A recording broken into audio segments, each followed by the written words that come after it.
We return to the maker.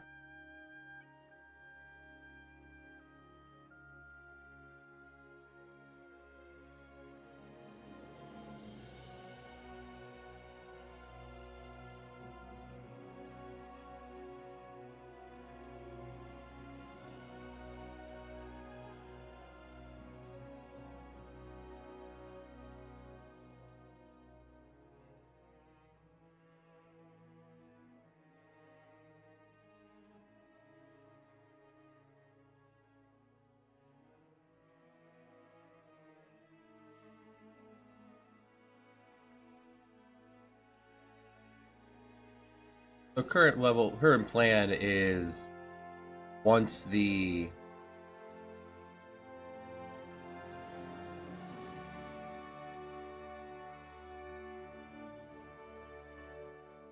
once we finish this section, like the whole Blackbeard thing here, then I'm going to be releasing this to a select few that are interested in playtesting it while we continue forward and see how the balancing sits. If you wish to be one of those few, when other people send me their projects, I can pop them open. Not sure if it's because I have the maker already, or if it just exports in such a way that you don't need it. That's to be determined from my end.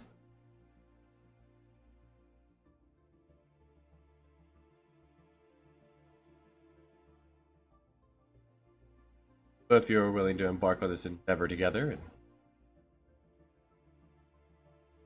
do some playing of this volume, please.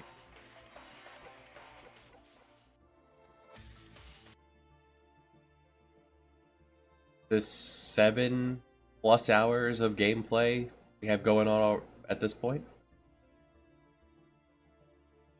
Absolutely let me know in the comment section below.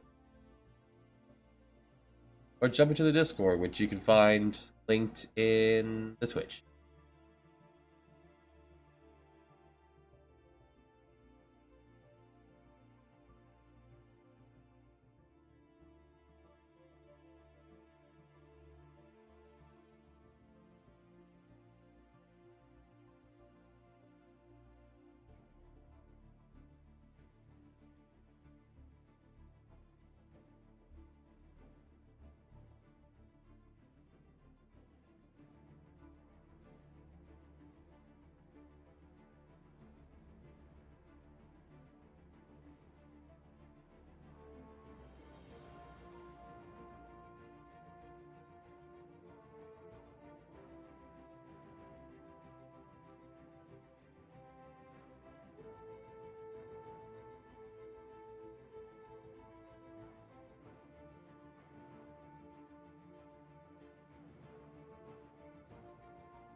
section. It looks.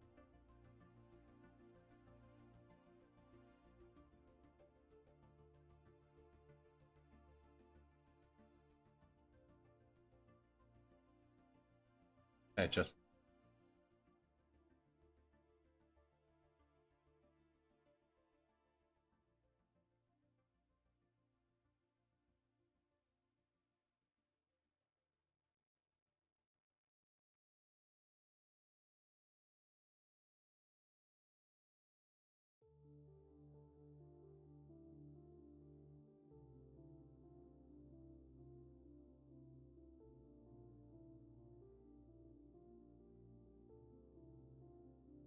That should actually.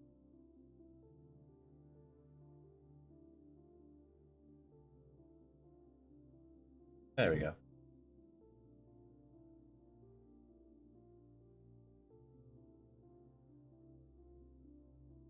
Enemy encounters.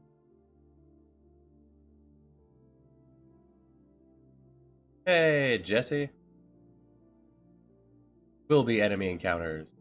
Stealth mechanics.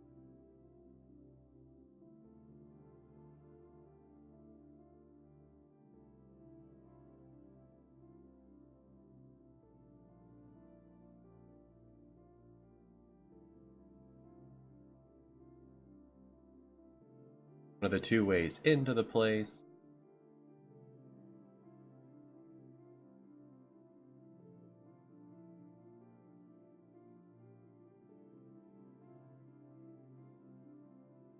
Not feeling that click.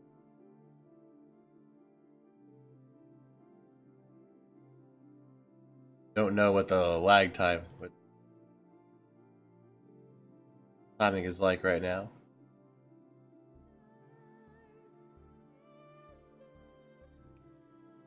This one here.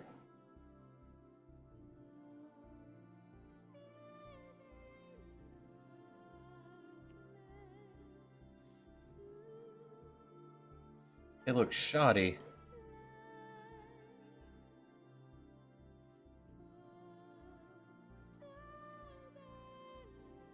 Touch this up then.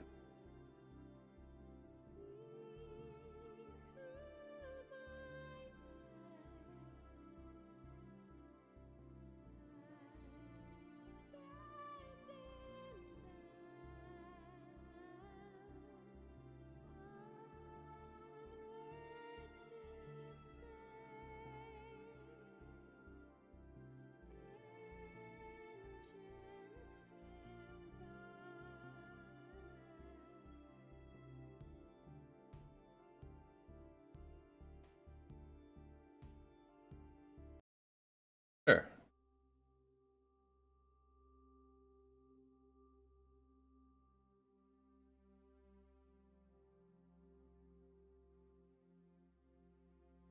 Three-hour stream. Hey, do it long enough, you'll build up that endurance. You can marathon it.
Going with the meantime, let's keep going with the what have you, touching up the outline of these areas.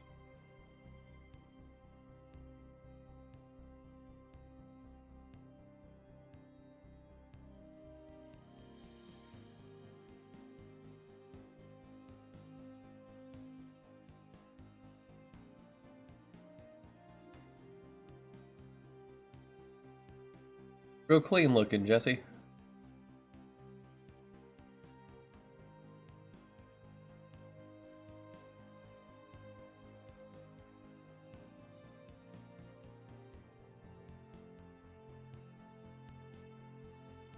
D or thigh. You know what? I didn't tell you.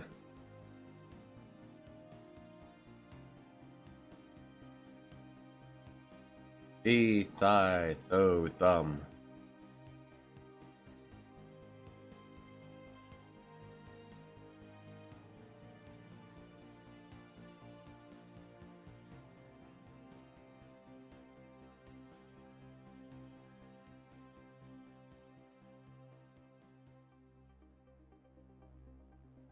Yeah, Old English. Not as common as you'd think.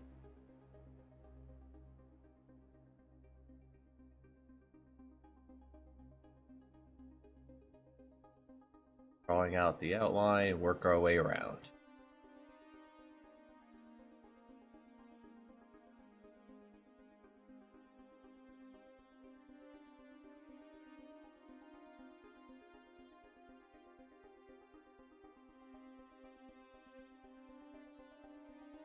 I am not that familiar with Latin.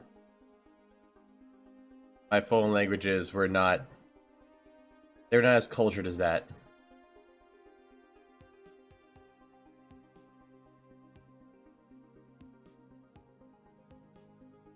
Once upon a time, I took Spanish, Japanese, and American Sign Language.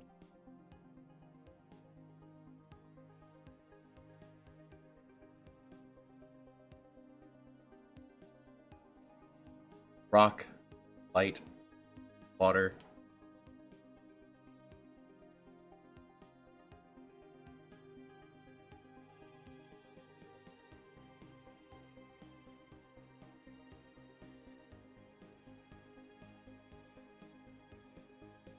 Howdy, Fran.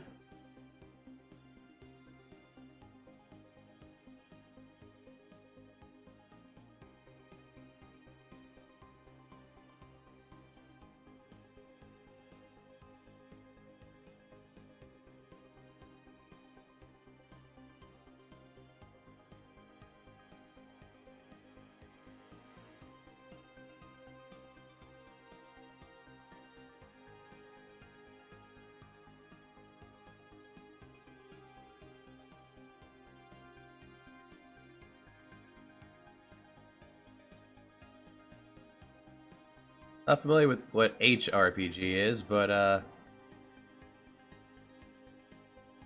no, don't know what the H is for.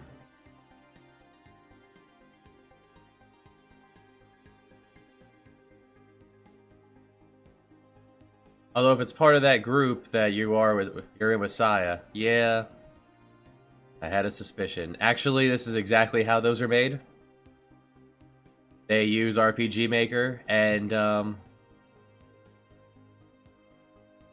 of those people, from the glimpses I've seen of those games when looking for examples of games made on this system, the developers, they're not actually bad. Some of them are very lazy. Some of them are very hastily put together, and all the time was spent on the boobs.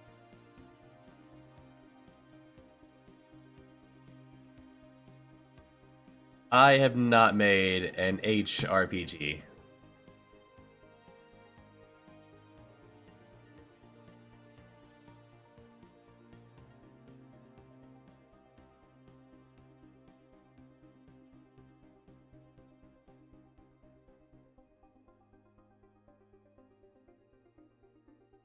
Yeah, I know. What an idea.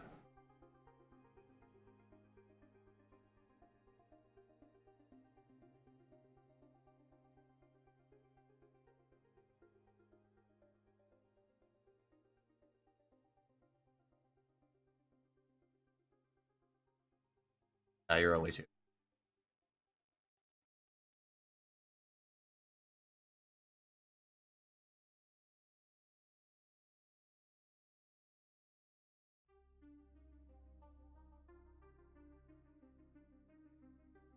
Connect all these pieces.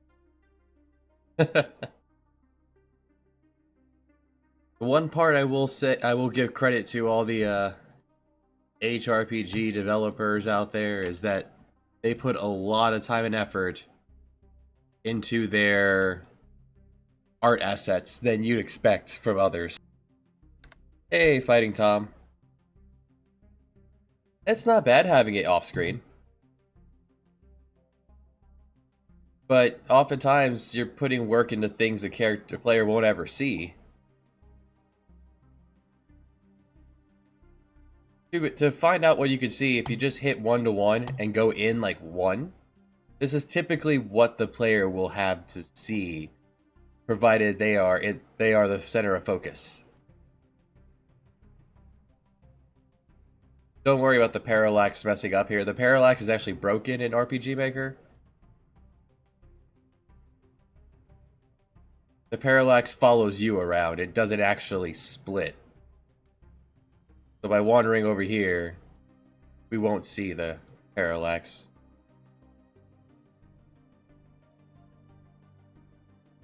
So if you could just test that actually. Where's the goats in the top left? Just put this in the center and you actually see a little less than you'd expect. 1, 2, 3, like 4. But you can also adjust that with plugins. You can zoom the camera in, out, what have you.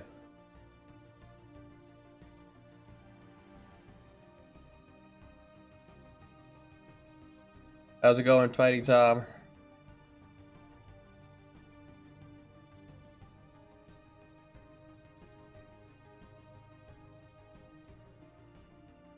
Over here.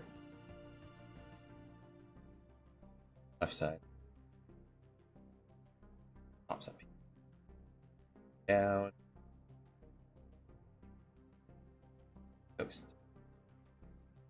So at this point, our heroes have discovered who is behind the bad plot. And are in the process of raiding. Try to catch him. That's a beautiful size. 1020, 780. Provided it works for your game. Keep in mind, if you decide to release the J-scored once it's all done on mobile, that mobile phones are less adaptive to changing the generic size.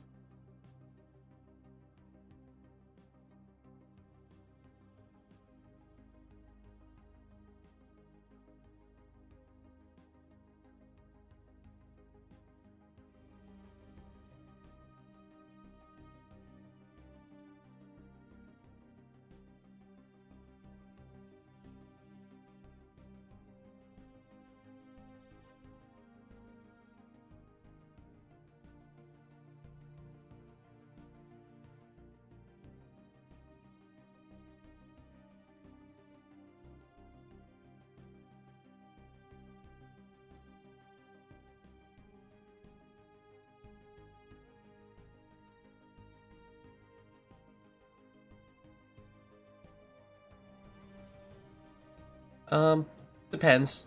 If it's a, I always go. If it's only a 1 stair, I just put the 1. If I have 2, if it's a block of 2, I'll use the M pieces. It gives you the full 3.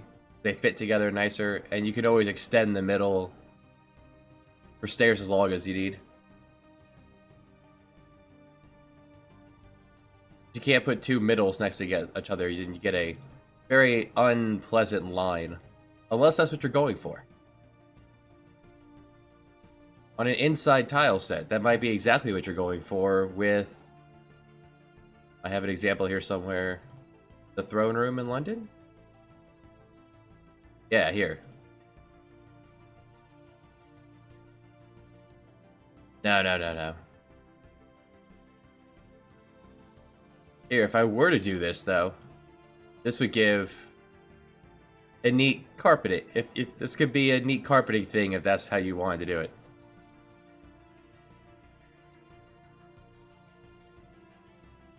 The option is there.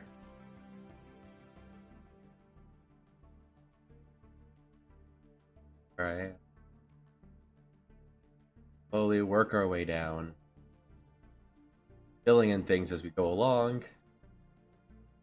Because when at viewer request is when this area is done, do plan on releasing this to the public for testing for those that are interested.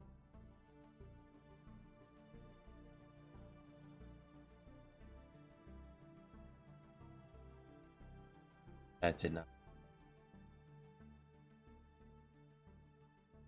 One down.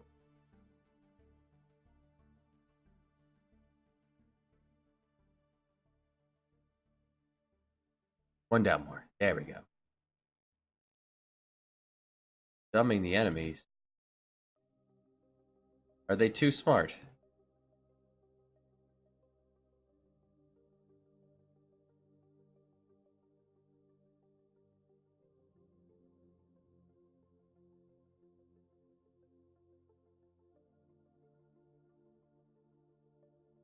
Oh, making them smart.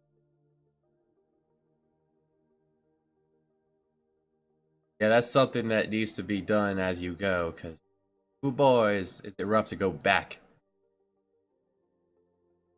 Been doing that a lot with a lot of these, our bosses at here.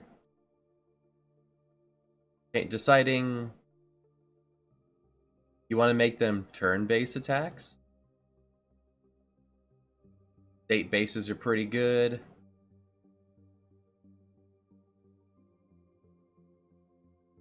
HP basing, that enemy do different moves as they lose more health. I find this really good for gimmick fights of punishing the player for using attacks that hit the entire enemy party.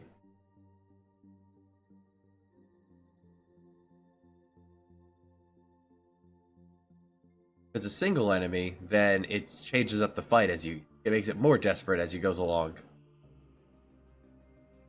Or you can combine the two. The going back is kind of fun though. There's also there's a plugin for I have the plugin. Smarter enemy AI. We have a lot more here that I actually have loaded in.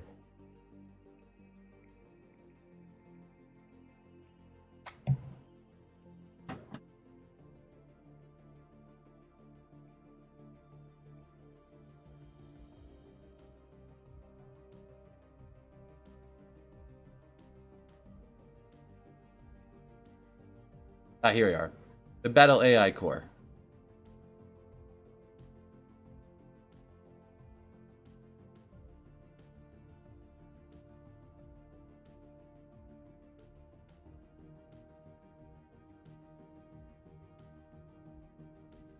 That can be useful. I find it better to do it manually, like Jesse says you're doing now.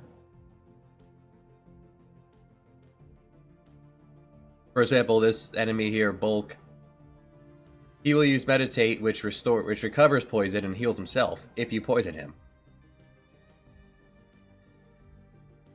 Now, what you're going about doing there, Jesse, is really tough, actually, because you're trying to teach what the To use this means it'll only do it for itself.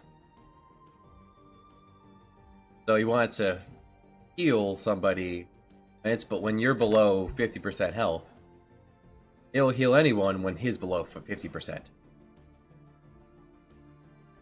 You got a tricky thing ahead of you to do that.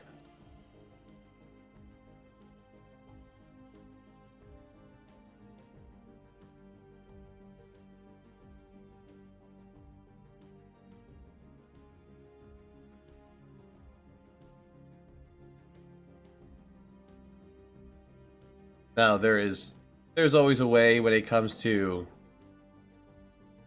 JavaScript.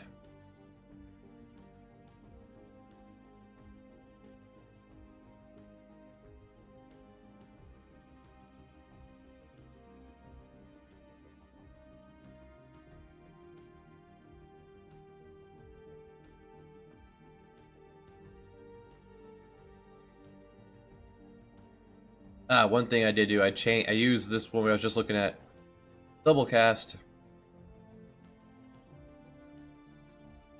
Previously, the wizard's ultimate was Focus, Desperation Attack of increasing his own magic attack. This has now been changed for dual casting, where then if you use a spell, anything that's considered a magic spell, Druid, Wizard, Cleric, and you have the MP for it, you'll cast it twice. A must. Then I must have it.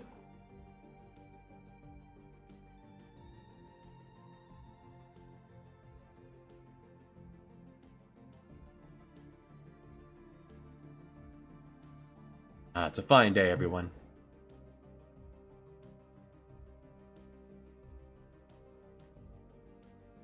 Add some layering to this.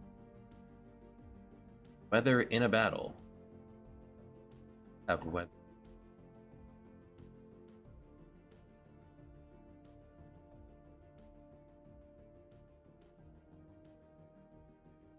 New one. They're still putting out new ones. I swear I saw weather in a battle already. I wrote it down, yeah. It's a MOG plugin. Allows weather to happen in battle. Definitely, let's go ahead and put that on the list of things to plugins there.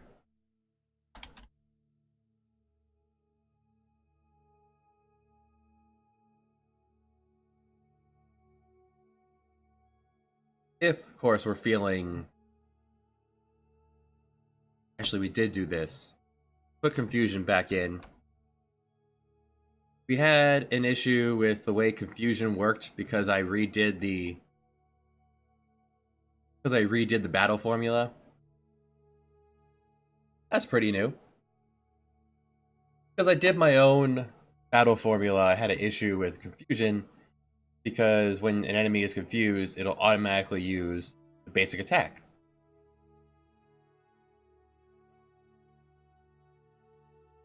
Which, since enemies do not have levels in my game, because I do not find that to be a fun mechanic,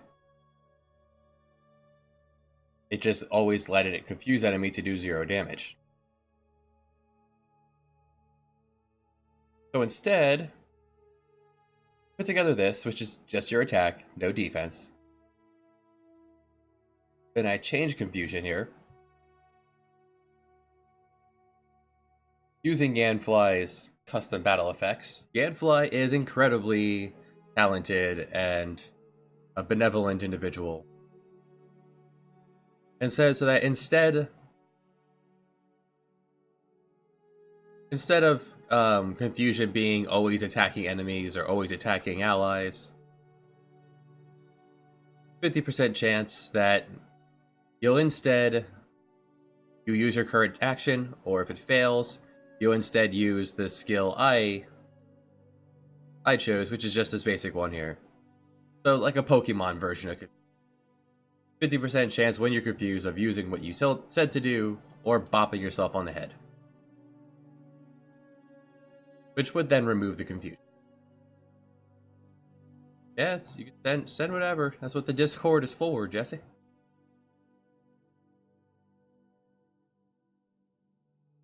Just remember to tag it as such if can't bring this if I shouldn't bring it up on my work computer. Sometimes I pop up in the Discord in between patients.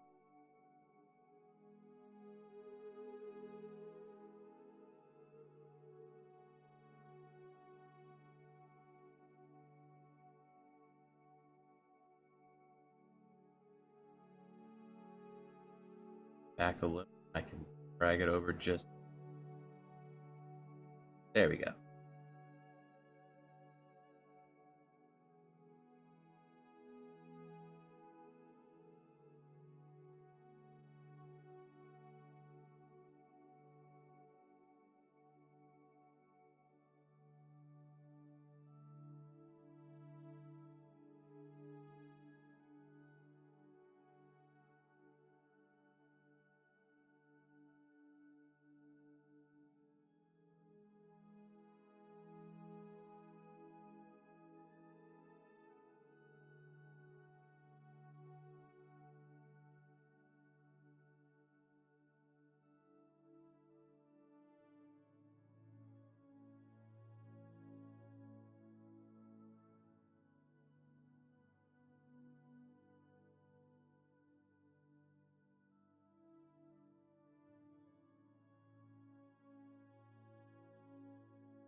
All right, I'll take a look at that at some point. Chrono Trigger, always a good time. I like the idea of having battles, whether in battles. It's an odd thing that it's not there by default.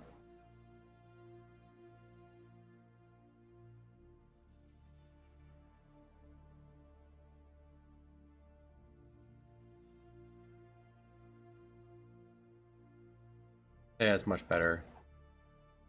This.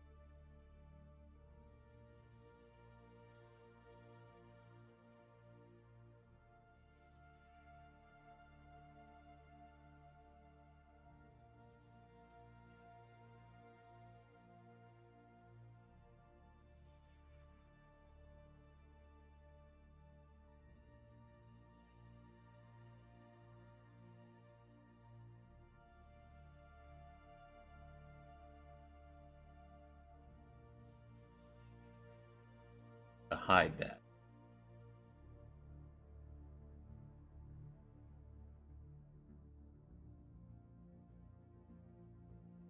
I didn't know that I can make that happen. The weather in a battle. Don't think it's come up yet, but I could certainly that in mind as an option.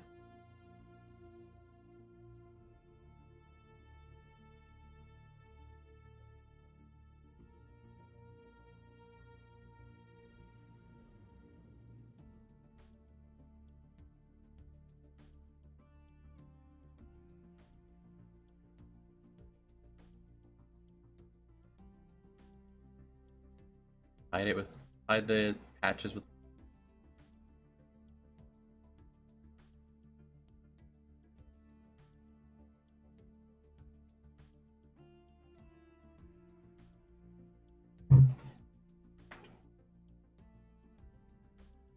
But are there places that always have rain?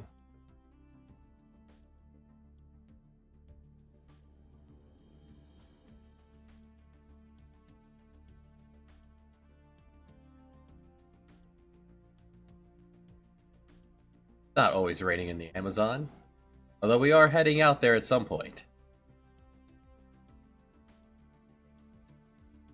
Yeah, it's on the list. It's good to have it.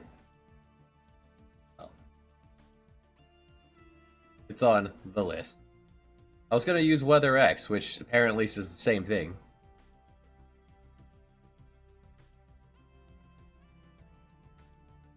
I would not want to stress the engine by putting weather on this.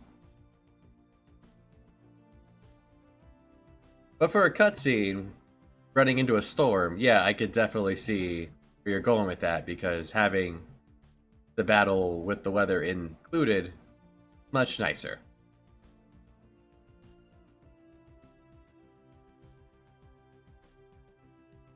I feel like the engine's stressed enough already with what I've done to the overworld.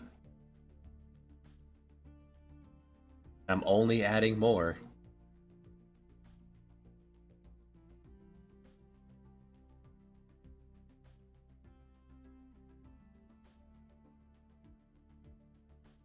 Work your way down.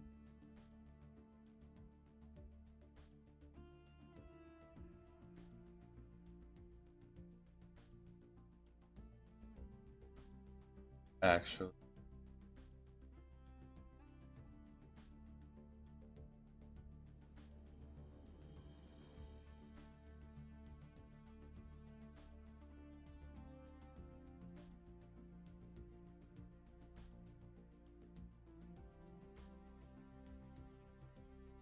well, that's pretty neat.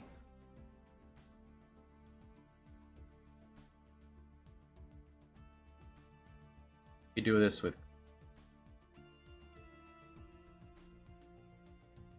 um no, I actually my last Pokemon I played was Silver.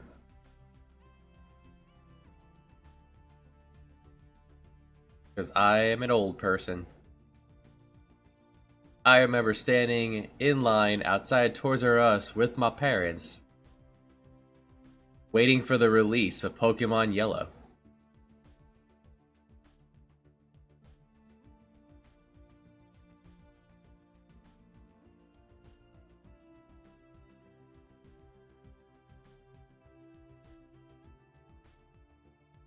Better.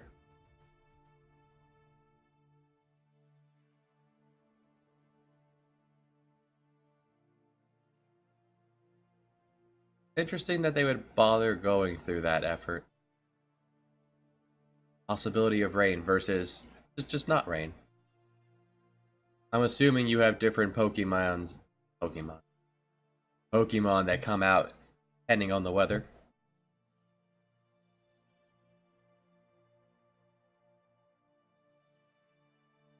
To me, that sounds like tedium.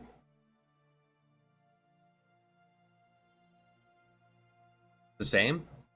So they put that in there purely for flavor. Neat.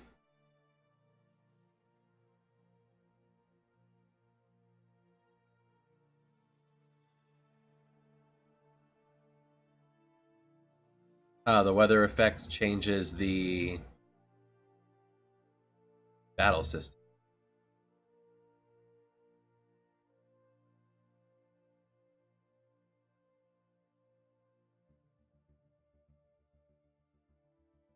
The thought process here is main entrance to the hideout is right here in front, where all the pirates get off their boats and head right in. Making it the difficult way to get in.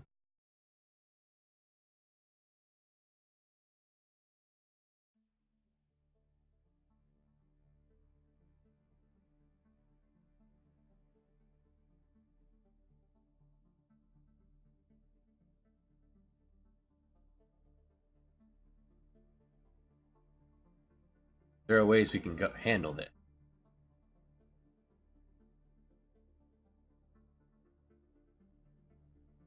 Actually, quite an intricate system there for Pokemon.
There are 100 over. There were over 200 routes in that Pokemon. I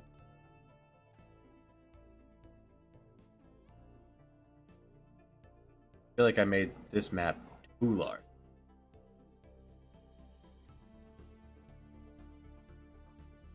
Yeah, too large. It's fine. Storage hut. Put that here. I didn't make the right side yet, therefore. Oh, they jumped a few. Well, good. This will be. I'll just cut the map off like here to 55. Always give yourself too much room because you can always shave it off. There.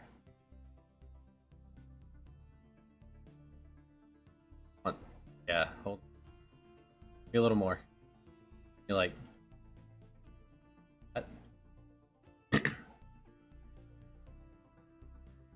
I want this to. Don't want you to be on the edge of the screen coming down here.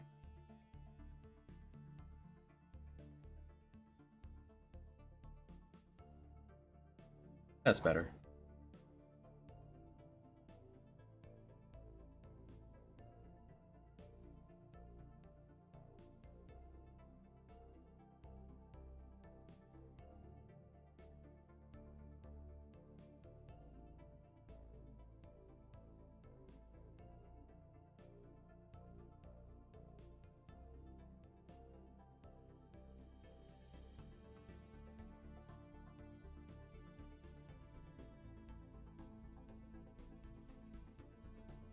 Yeah, for all their naming prowess with the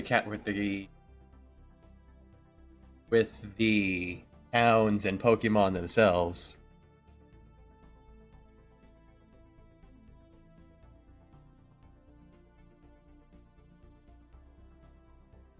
I've never even heard of Unova, Kalos, and Alola.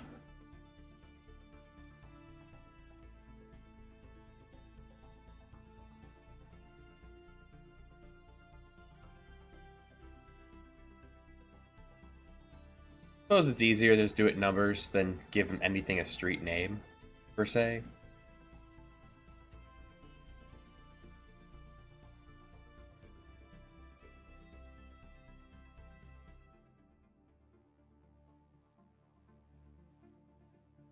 I was really into Pokemon when I was younger.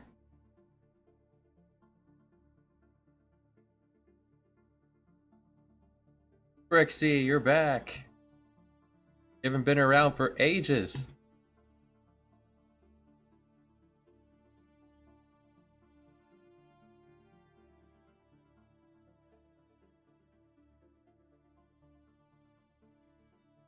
Always down with Hawaii.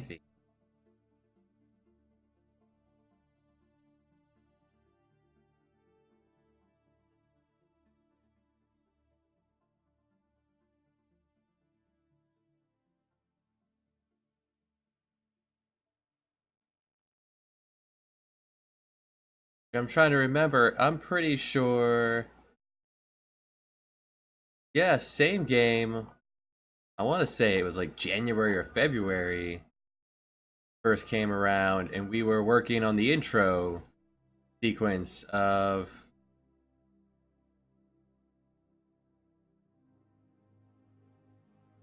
I want to say I remember you were here for the development of this maze.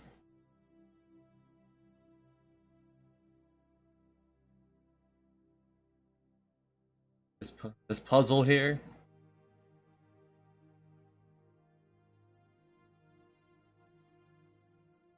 And that was many hours and many towns and villages and plot lines ago.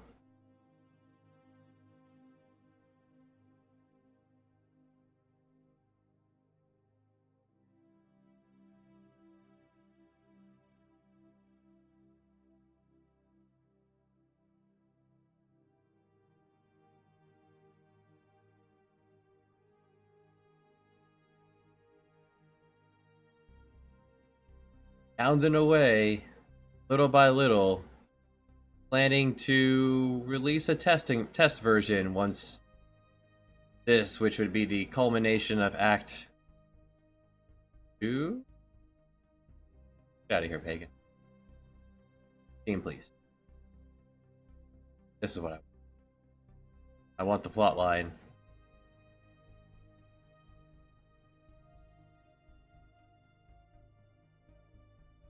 So yeah, this was where you came in. Act 1, Scene 5. It's a chill background.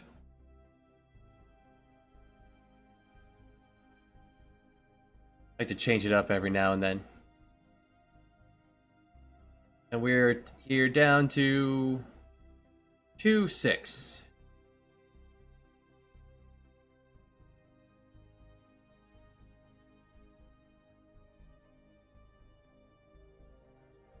There's still quite a bit more game to go.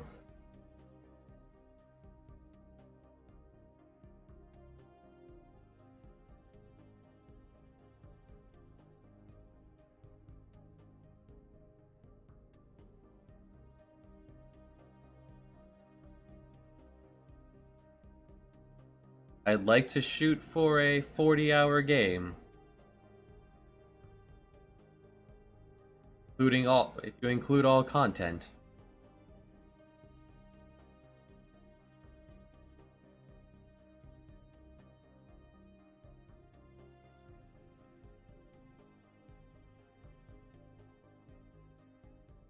Really, the game will keep going as long as the story and gameplay stay interesting.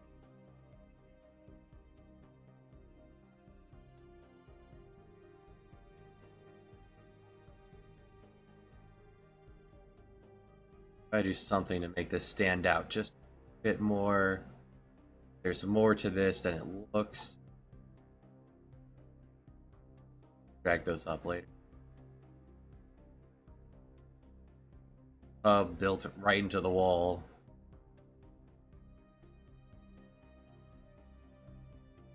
There's going to be an underground route from here to the pub you can use to sneak in, because walking in the front door will have less than positive circumstances. Less than a positive result. Ah, there's a Pokemon up there. Route 119.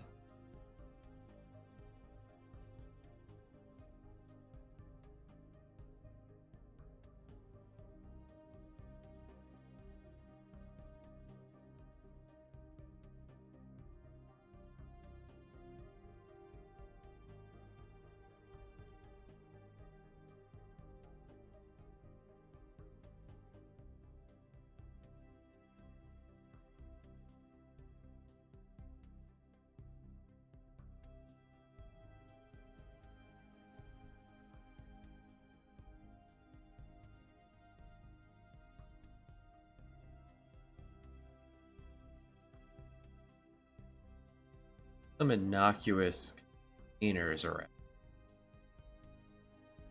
Used for stealth.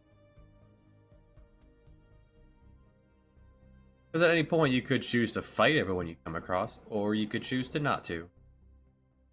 A long area. Wear yourself down with attrition, or just plow through.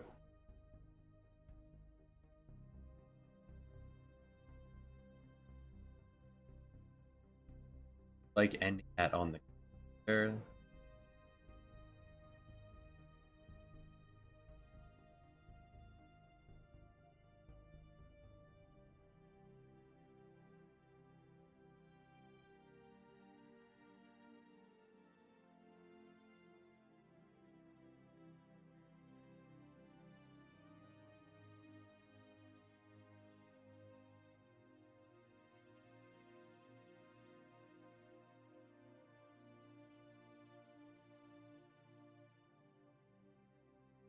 Sailors walking through here.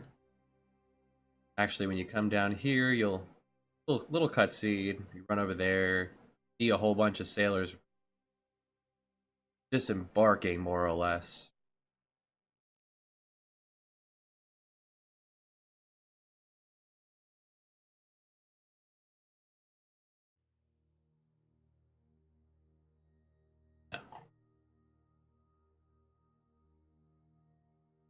Wrong kind.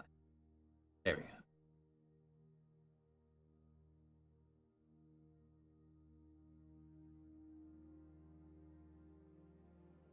Camera will then pan over here. See this come up. You see several sailors get out, go rushing into here. A couple of them will mill around. After the camera goes back, you'll see a couple of.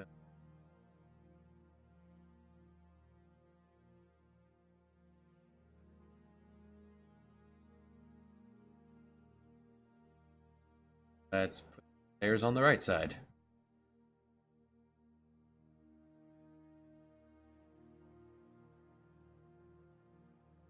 Are you speaking from experience, Jesse, or are you just sounding like you're giving an awesome Wikipedia novel article? Is that your forte? Are you the foremost Pokemon's expert? Because if so, Your Highness,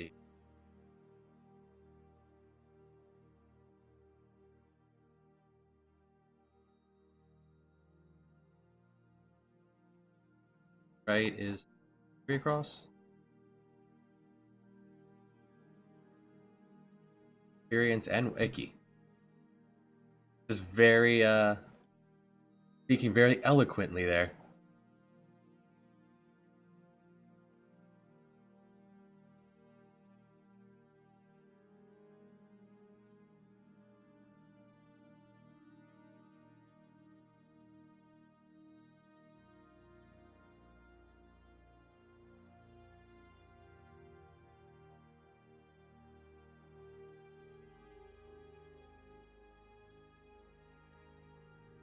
Oh, it pays attention to what day it is?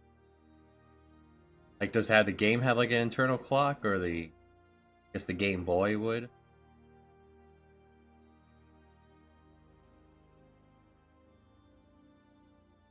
Thursdays are a good day for thunderstorms. Everyone's working.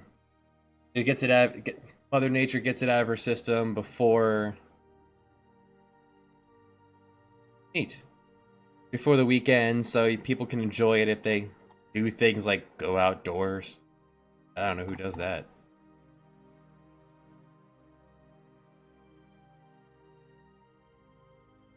Sounds awful. Went outdoors this weekend. Now I'm riddled in bug bites.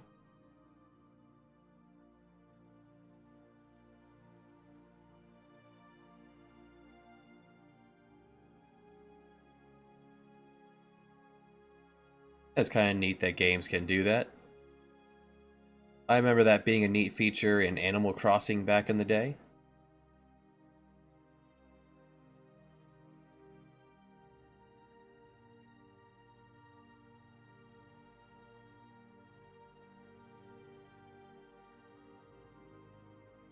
Okay, there, fixes that.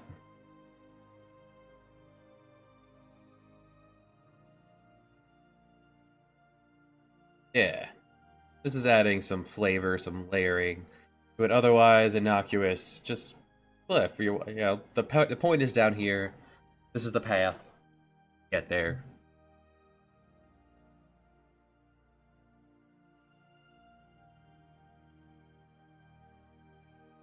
And if anyone's interested, this is the soundtrack to Stellaris, a Paradox game about getting along with your neighbors in space.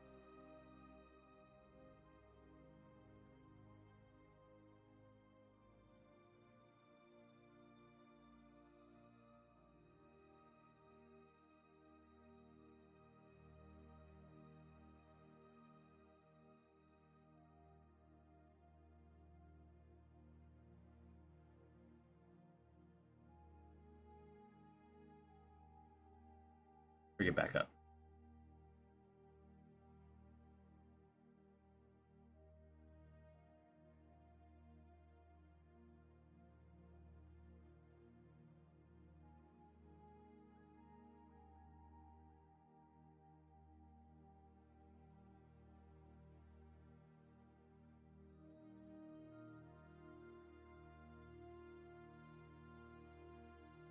Come down. You come down from the left side or the right. Either way, the game will take over, give you the cutscene of this. Same cutscene just from either side. Focus on this. See that camera then follows one of the sailors up. The others follow him. That would look pretty neat. Yeah, have the camera follow the boat, then follow a sailor.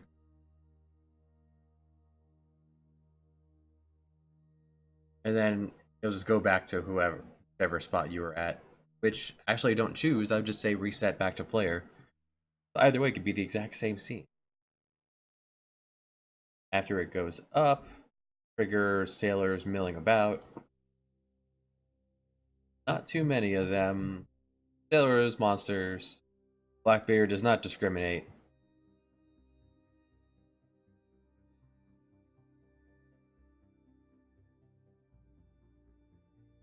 Blackbeard, who is at current point is going to be a nightmare to fight, which is good. The Act 2 boss. Have up to 6 characters. Have any jobs at this. Any job? One moment.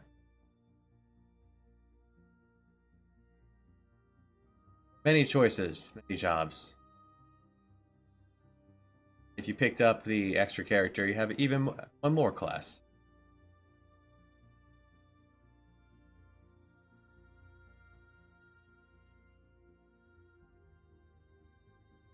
If you've done any of the side quests at this point, you're quite powerful. I do want to go back through and tighten up the numbers again. The further I get in, the more HP I take off the player. The further we get into this, the more I just remove from the player.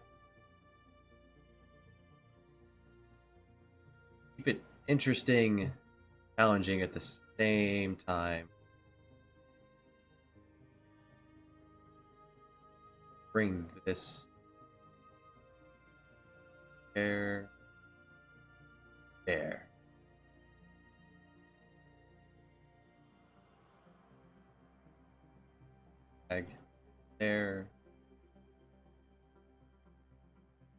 Bring these up.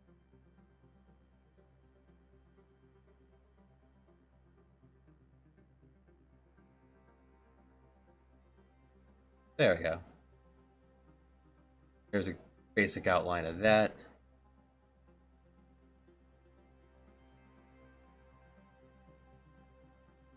Now you see sailors walking about. Let's cover. Would be the storage hut, so they could have some things outside of it.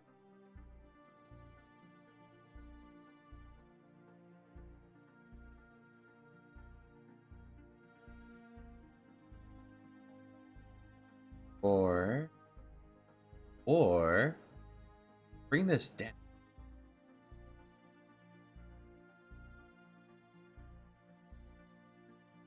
Let's give the player the option.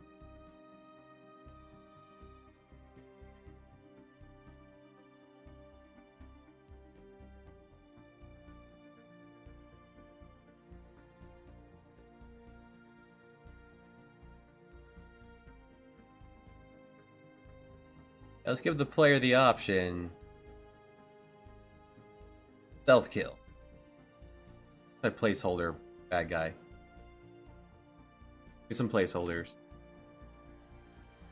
We'll do all the scripting for this once the maps are made. Have a guy hand in here, you can walk down, fight him, or jump from the sky.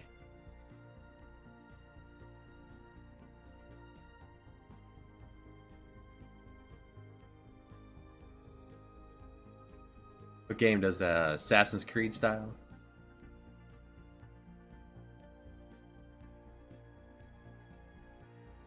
Taking him out that way can do to not triggering the couple guys standing over here. Yes. Fight him, they'll trigger these guys.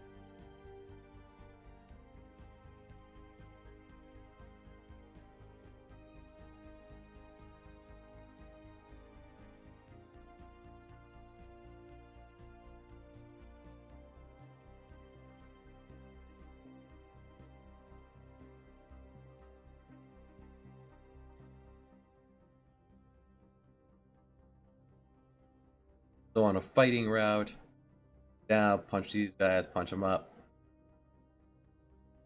Over here.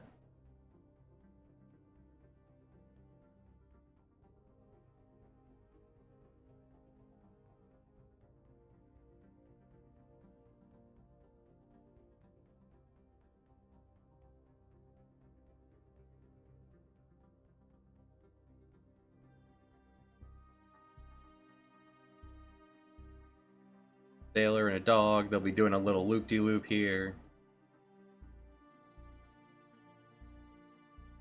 Stealth route, you come down here, stealth him. Peek around these guys because they won't notice you that way. You can head right into the storage unit. Used to keep going.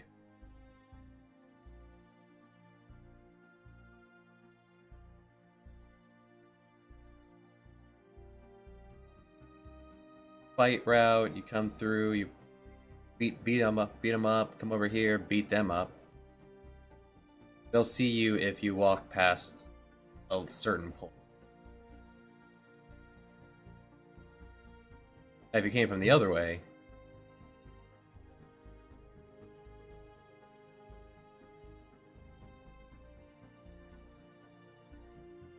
and the long descent back to ground floor after spending so much time climbing up the other side.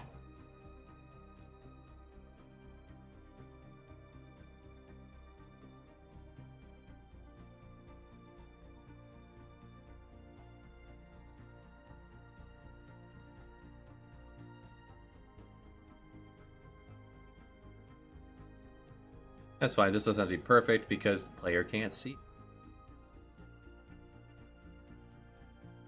There's so much time going up so you can go around. A big descent down to ground floor. Anywho. Here, see the cutscene.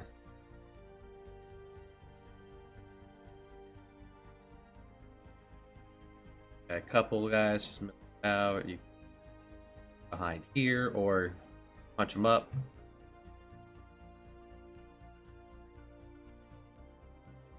Here's just some treasure.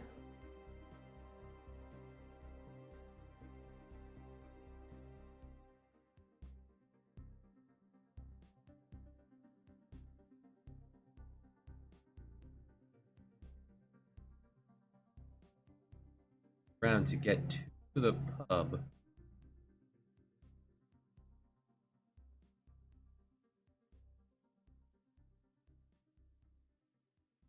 They have a way to get from here without fighting, and that's fine. You come this way. See, you don't want to get involved in that. You turn back around, head up here. That leads to here. You can go the other way. Here, where we have the barracks and the internal route. There's gonna be two ways into Blackbeard's Cove here. The leader's house up on the top.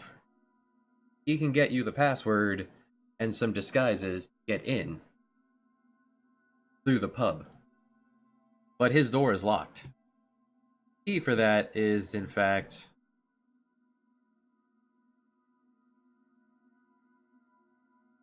there's a tunnel leading here to there, and sneak your way to the pub and steal the key.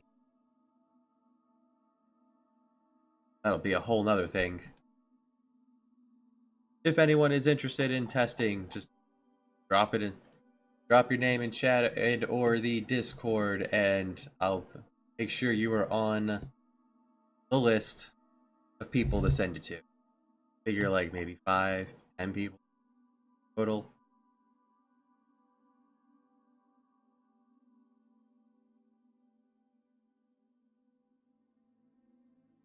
Get the key, steal the key from here. You can head back up to the leader, punch him up, get the password, get the disguise, walking through the front door. Alternative route, get the key for here, and you can sneak in through the water entrance, Blackbeard's Cove. Which is sketched, but not done yet.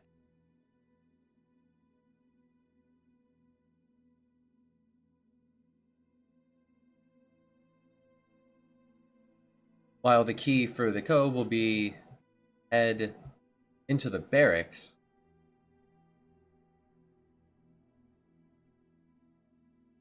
Sneak through the barracks to get the key.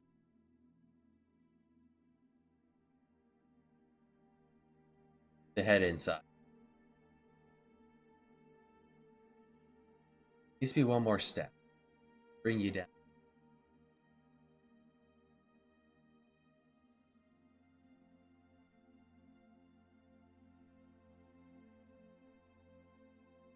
To get the soldiers out of the barracks, to head to the storage unit. Grab a bunch of grog. To lure them out with alcohol. They go running after that. Then you can get inside and get the key. There you go. This will just be a little treasure room. That's a plan. See how close to that we actually end up getting in final results.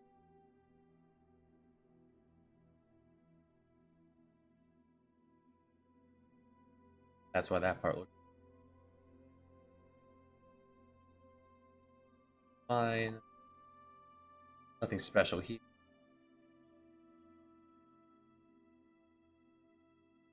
Have its own thing. Okay. Next up.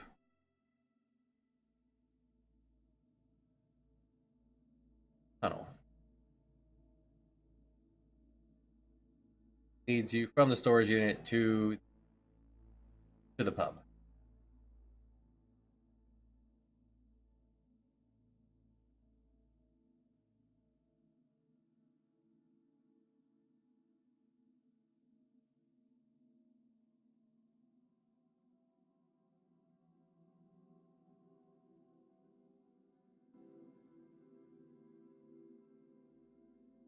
Set for done.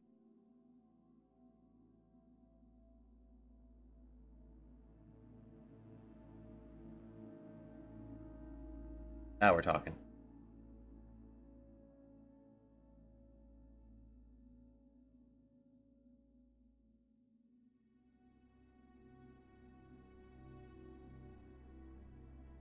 Add a little flavor to the straight path.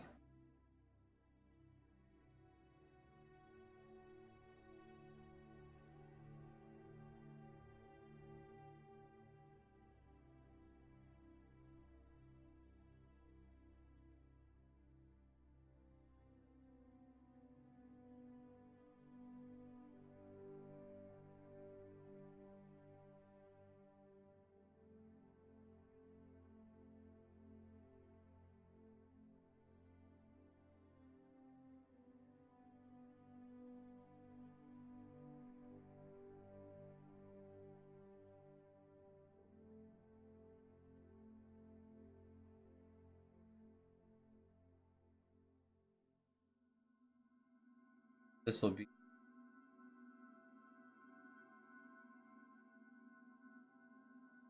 in a separate floor.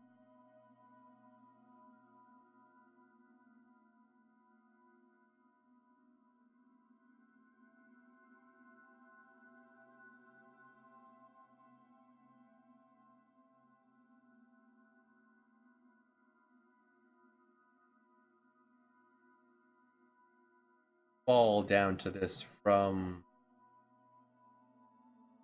above. Rickety part of the. Yeah, that sounds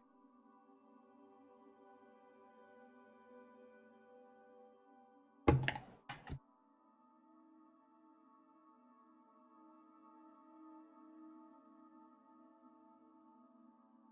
Well, welcome back.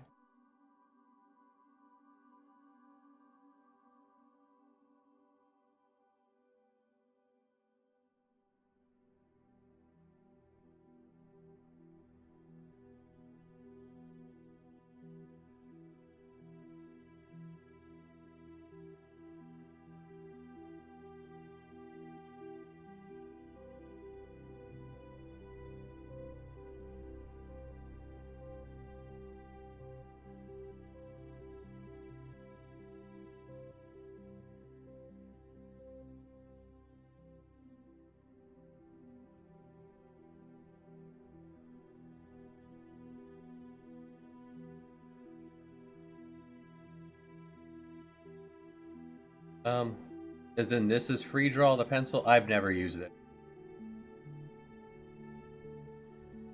Square, I've always used square.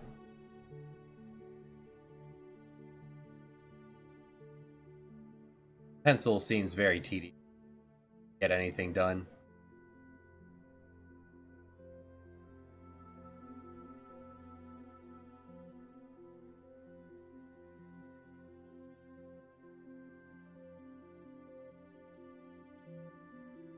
Have you tried square? I don't know. What is this for? Circle. Yeah, circle is square where you can always turn rectangle into pencil by just by clicking.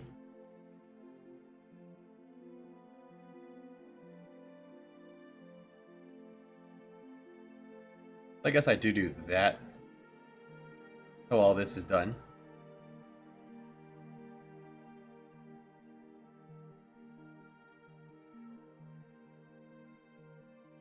Add some depth.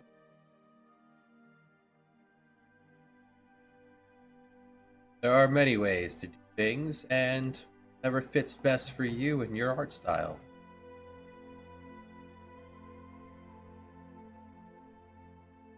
I've been using computers for a long time. The clicking does not bother me.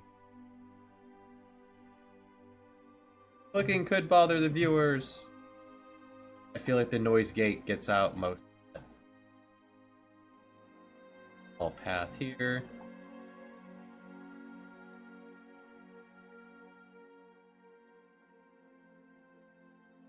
Have a way up, can't put that in yet. Alright, so you find the hidden pathway in the storage unit. Josh, hello. Welcome. Drop down through here. Cross, you see treasure up here. Put that in. This is a really nice touch from the previous RPG. Absolutely, Josh. Add you to the list. If you are not yet in the Discord, I think you are. That's how I'm going to be distributing it at the time. Yeah, you're in the Discord. So when it comes time, I will be dropping the link to it there for you.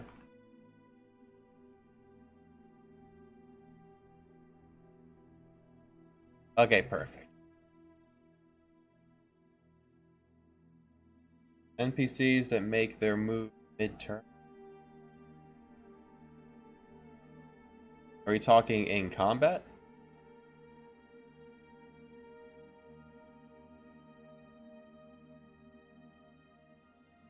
You mean like instant actions, Jesse? In battle, or...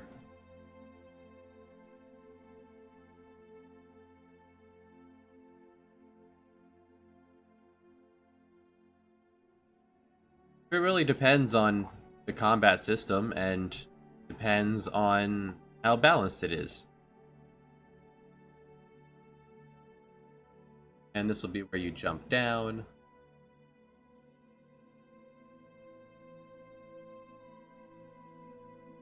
Player turn down. Brew on. Jump a couple. Brew off. Add in a little bit of a weight. And play a jump.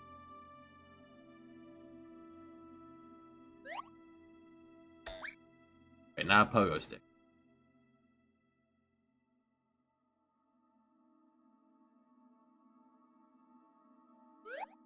There we go. Cool.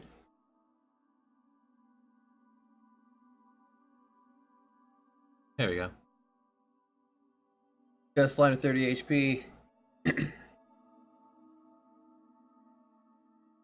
Oh yeah, everyone's starting school now. Hope the first couple days was great for you. I mean that's rude to have an instant action. You're talking probably through troops. But if it depends if that's part of their script and they use every time if it happens just once, then you're effectively putting more HP into the enemy without actually tacking that on.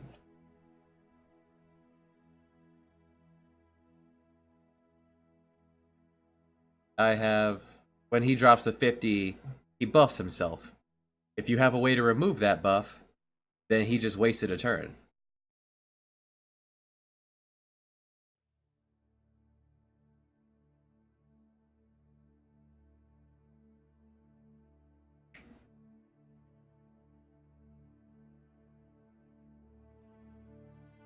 The easiest way to test it, Jesse, is just put it into the game and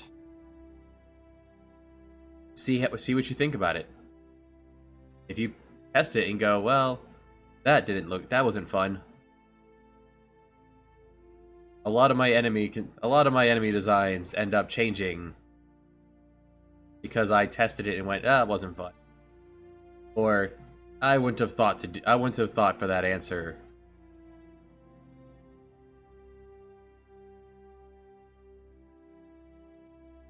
I actually have a really slow week in my practice this week because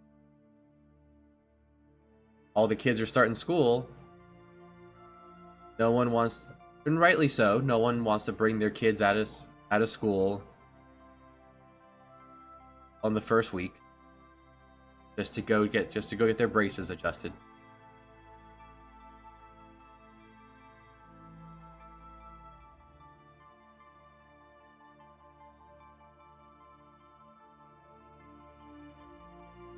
You can have very annoying enemies.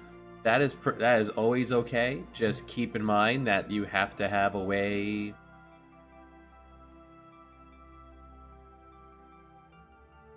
You have to have a way to deal with it. If all they know is Cure 1, 2, and 3, you have a counter for it if someone has a way to silence them. Or put Reflect on them.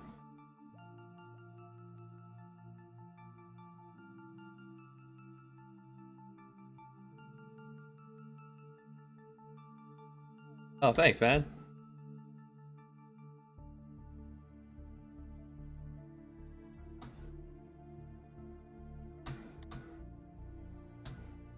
Wanted to change that a little bit. This is a huge work in progress for the finale here of what the player's going to assume is of the game. It's not, but it's going to feel like it.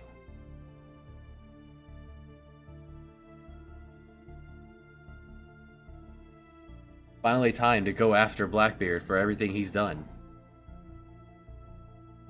End his reign of the 7 Seas.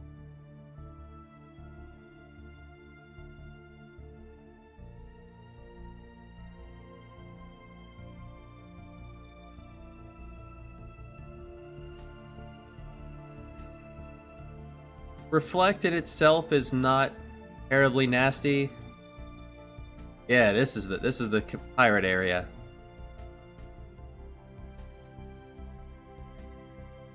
Reflect in itself is not that nasty, provided you have other tools.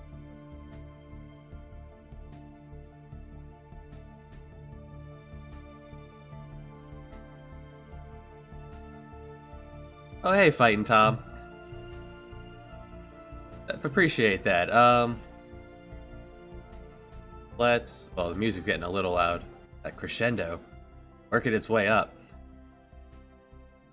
So, brief overview of the plot. We have our main characters. We have William and Jeffrey, brothers on the way to Spain.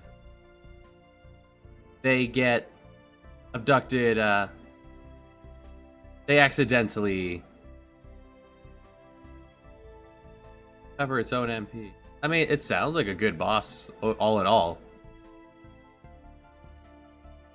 I've got an enemy somewhere around here that casts Reflect on you, anticipating you to want to heal. Yeah, right here. The Siren.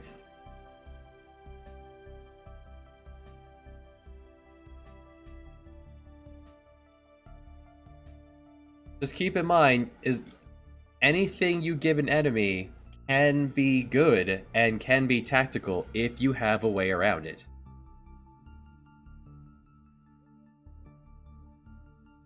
I have a class here, the Druid. Druid has a way to dispel enemy buffs. If you raise yourself a Druid and an enemy buffs itself, you can just remove that. If you don't have a Druid, you have to deal with it. The enemy has high defense. The Wizard and the Fencer have ways to lower the enemy's defense.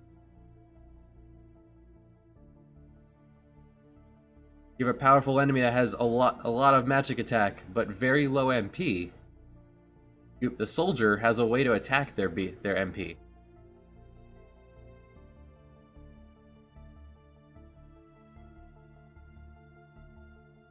You have enemies that are throwing out a lot of elemental damage. The Chemist has an Insulate ability, which cuts elemental damage in half.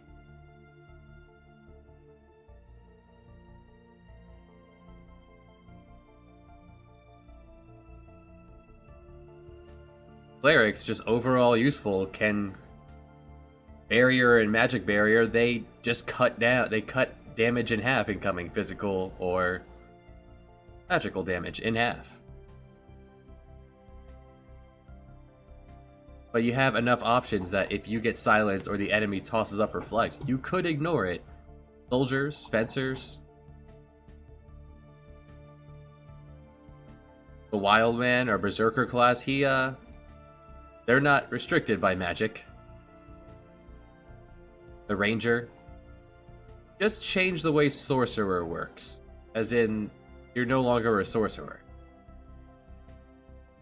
I was thinking about it. And making a Sorcerer when I have a Wizard means you just had a better Wizard.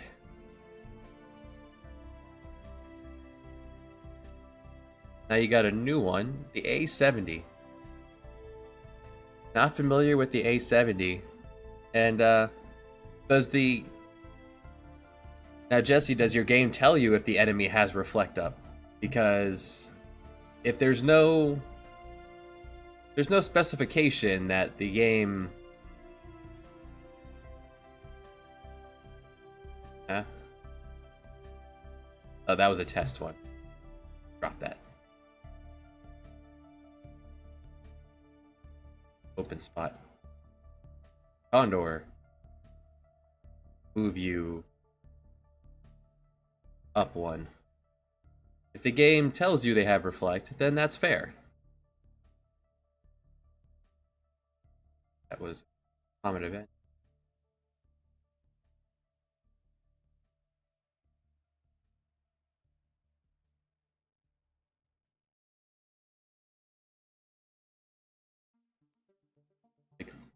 If we were to pop open... Hello, Snake the Dark. I apologize. My German is very bad. And my German co-host is not here today.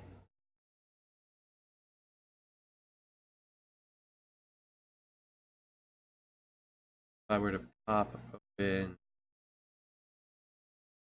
Toss a Blackbeard onto the map. Give him his music.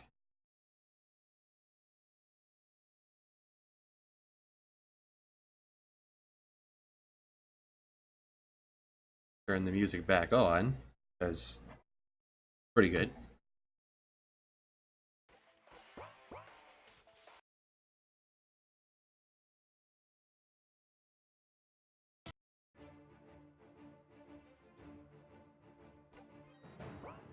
Well, this won't last very long, but...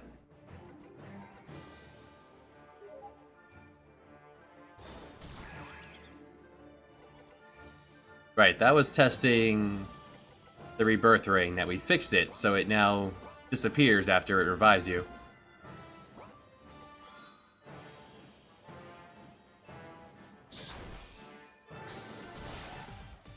So... that was a testing, fella. Just go ahead and put you a little tough.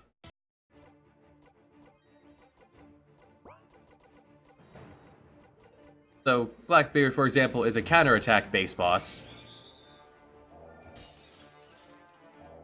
When you hit him with something, he will counterattack with various things. And the whole point, the gimmick for the... I feel like that cut just got really loud. The gimmick for the fight is you have to notice what he's doing. Hit him with fire, he enchants himself with fire, and then throws fire at you. So if you throw up Reflect to stop his magic attacks, you're now healing him.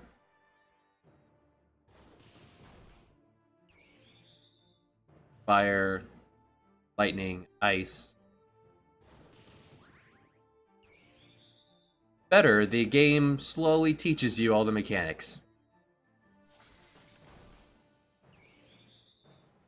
So he counterattacks according to what you throw at him.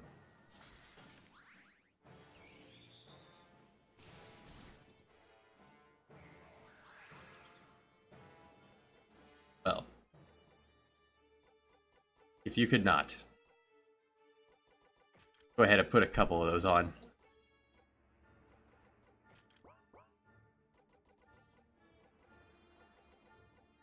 And there are tutorial rooms throughout. And one thing that I decided, if you hit him with a limit break. So here you have your health bar, your magic bar, and your limit gauge. Your desperation attack. When that fills up, you can launch a big hit. If you hit him with one of those, he has a counter where he severely buffs himself. Gives himself Reflect, and a couple of defensive buffs. When he has buffs, the game tells you regen, defense up, magic defense up, and he's enchanted with ice at the moment. Now you have ways to remove, you have a way to dispel that from him.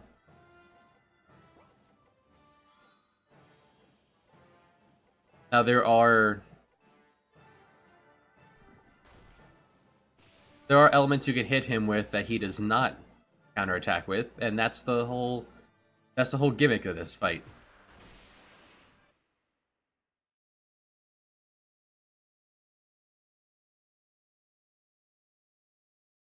You have to recognize that Blackbeard, his whole thing is that he's been undefeated because he pays attention to you. He watches what you're doing. And in the combat sense, that means that he's going to respond to what you throw at him. On his own, he's not particularly dangerous. He has Chaos, which throws a random spell at you. When he drops low on health, he can use Pure Chaos, which throws several random spells at you. He is the boss. To be fair, it would not be just my test character attacking him. It would be, at this point, all 6 of you. With your many abilities.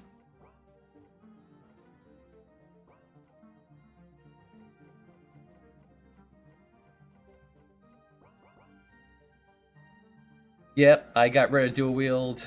Found other ways to make it work because of the glitch that Ram's dual wield did. So I redid the sorcerer class to instead be a summoner class with a bunch of support abilities, so that picking a wizard is still a powerful move for offense. You'd have a reason to have both a wizard and a sorcerer and a conjurer. Conjurer because summoner doesn't fit in the box. We'll need reworked the ninja skills to work around the fact that they will not be dual wield.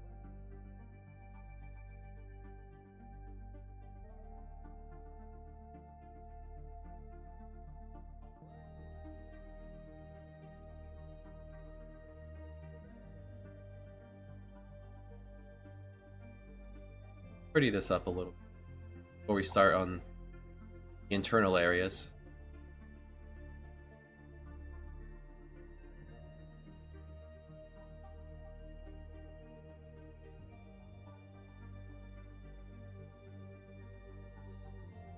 Starting with a few classes, not a bad idea. Just make sure that the player understands pros, cons, why there are classes. Yes, actually, Josh. One of my favorite games that have ever been made was Uncharted Waters: New Horizons, a sailing simulator set in the age of exploration for the Super Nintendo. And I took the gist of that game and by the gist I mean there are 6 main characters in that game, and I've grabbed them to toss them into here and turned it into an RPG on a massive world scale. It was a game that did not do particularly well in America because it required a lot of thinking and a lot of math, and those games don't always do well in America, sadly enough. As a kid, I loved it. So I came up with this idea of what if those people were all meandering about starting off doing what the original game said they were doing. For example, Catalina is in that game a pirate. Well, yeah, she's a pirate who defects from the Spanish Navy to chase after the person who she believes sunk the ship that had her brother and her fiance on it. Otto, at the time England's at war with Spain, and Otto is a privateer given a letter of marque by the King of England to go fight the Spanish. Ali is a trader who's just out to make money. Ernst is a cartographer tasked with charting the entire world.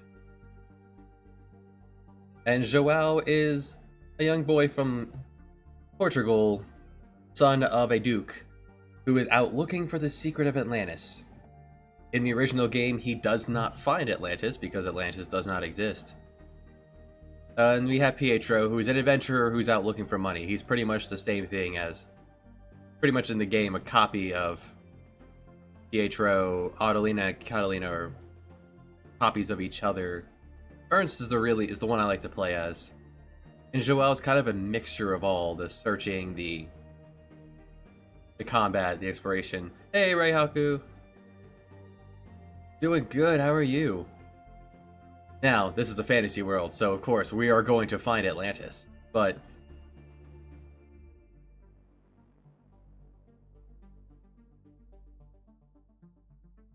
Pyramage, Thief, Knight, Healer, Ranger, Monk. I'm glad you can make it. We've got a Reihaku right now, actually. Yeah. Our Berserker.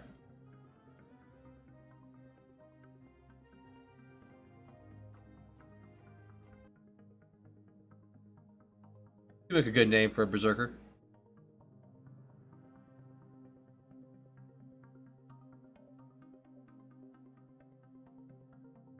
Jesse, nothing's obvious to the player. You pop open the game at any point. If I were to pop open, where we are, and tell the player to go have fun, there is a lot of information being presented to the player right now. There are many numbers, equipment slots. I don't even have a shield for you. Job points.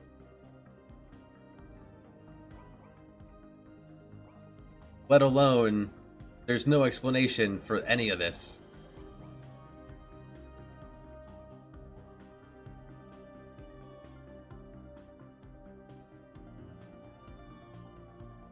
So the game starts you off with just the Lord class.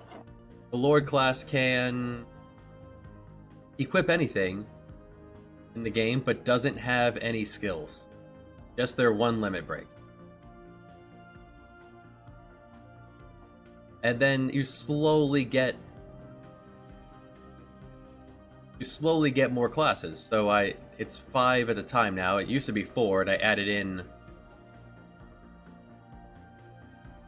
So at any point in the game, the two lords, Jeffrey and William, well, William and Jeffrey, you can swap them back to Lord, who has basic stats across the board, and can equip anything. Sometimes it might just be better to be able to equip a counterattack sword, heavy armor, but a magic hat, what have you. And that might even go better with your secondary class, because you have a subclass that you can pick that just gives you the skills and limit breaks of another class.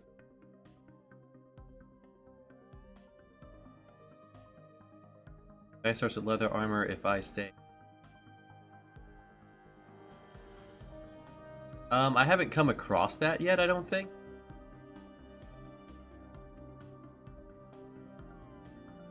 You mean the things that you're designating here are not translating? Sounds like you need to restart restart your playthrough, because this doesn't update. So if I were to change this to anything else, what was it? Chainmail. If I were to change this to anything else and then go talk to this guy and get him, he won't actually update until after I restart.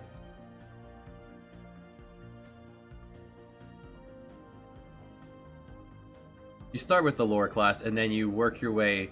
Then you're given Soldier, Fencer, Monk, Chemist, Druid, which is your basic wizard class, utility, punch, punch, punch.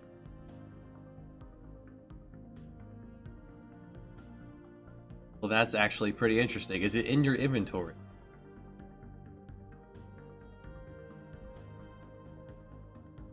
For example,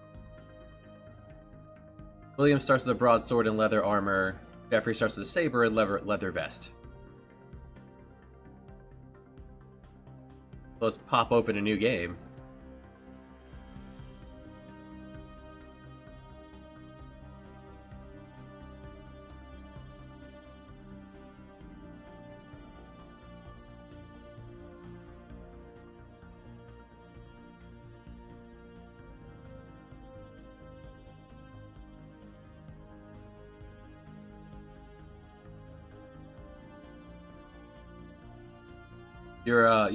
The armor might be broken,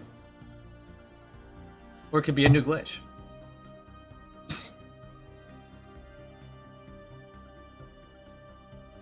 So the game starts you off in the middle of a fight with your brother. Teach you everything about. You have very little options because the game starts you off slowly.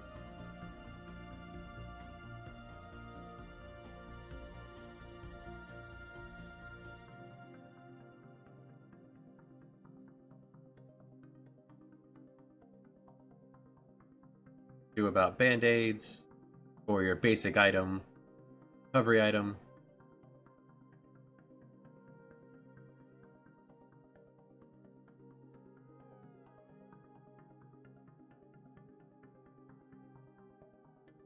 And we start off with our equipment that we asked for. So I'm not seeing that issue. Is it possible your equipment is broken, or your person can't equip it?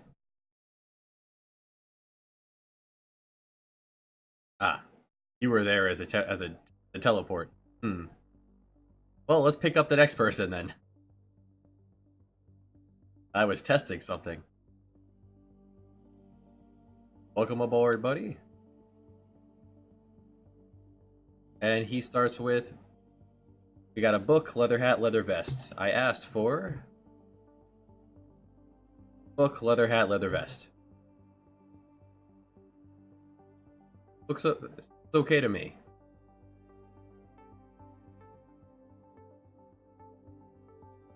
Actually, I wonder what. Yeah, we don't have the option to switch classes yet. Like, that's not even on the menu, class menu. Because he could earn stuff. starts off at the same level you. He's not starting off at 7 or 8 like you would normally be around.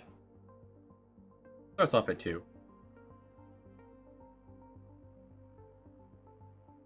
Now, where was that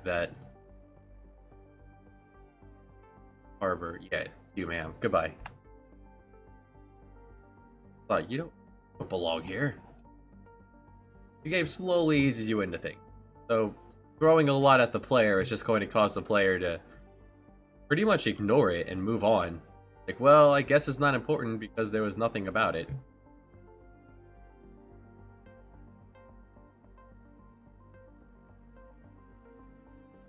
This is clean. Yeah, it looks fine.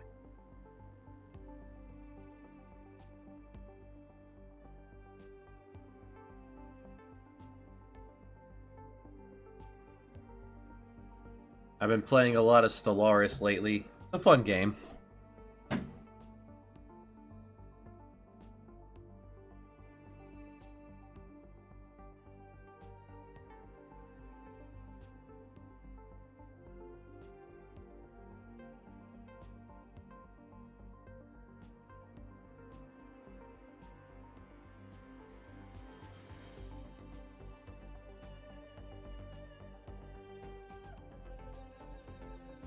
Mimic Zelda 1. Zelda 1 worked in that way because the game was so basic. You didn't have to choose classes, buy things, walk out. You started off naked next to a cave where you immediately got a sword. And then you went and punched things for a while. For ages. While you were lost.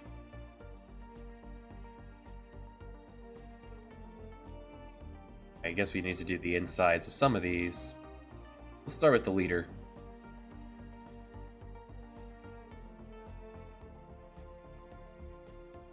If you want to keep the player engaged, you got to give them some direction.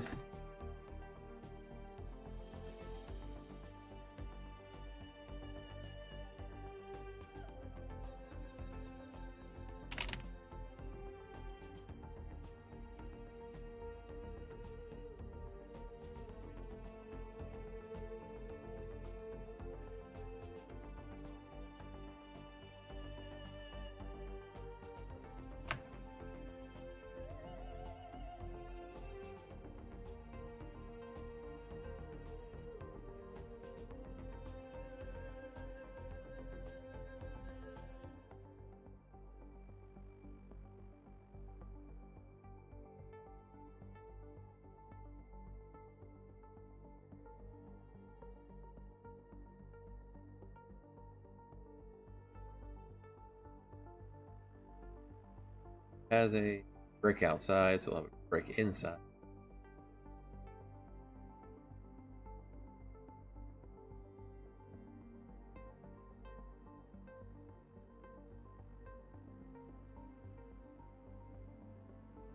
Yeah, that's fine. Oh, easiest way to do it, Jesse, is put it in, see if it works. If you're like, well, if I didn't make this game, would the player have an idea of what they should be doing?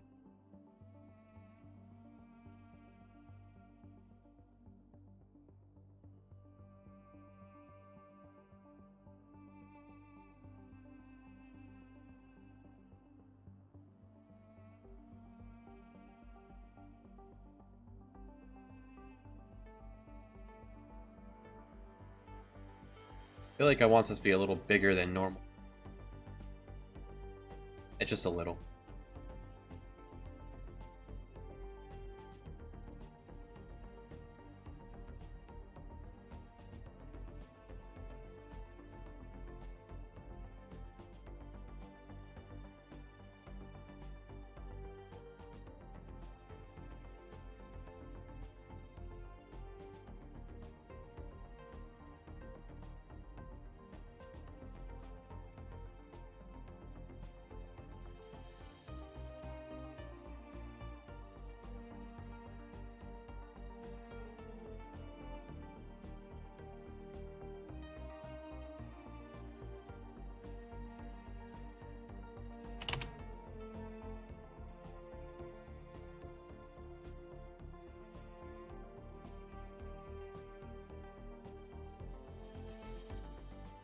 34.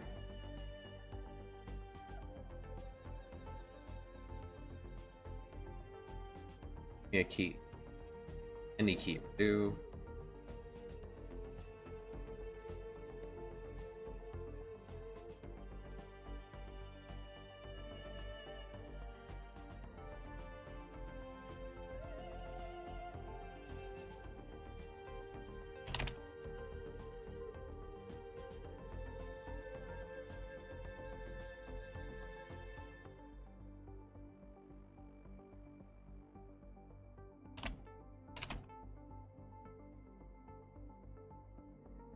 Pick up the keys, but you don't know where they go. The characters will then talk about it. I wonder where this goes. But you will have poked this and seen it was locked to begin with.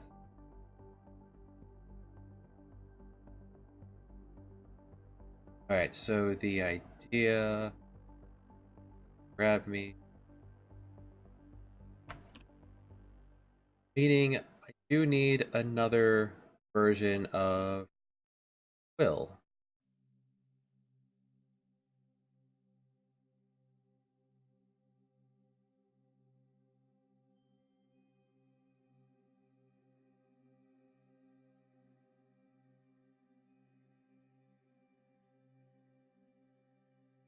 We need another Will. We need a disguise. Just need the walk.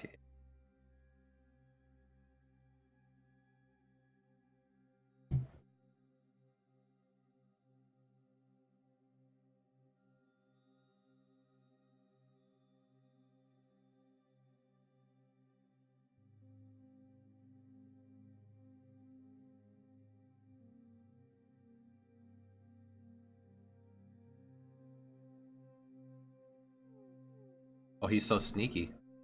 Can't see. Just make the player giggle and change the outfit.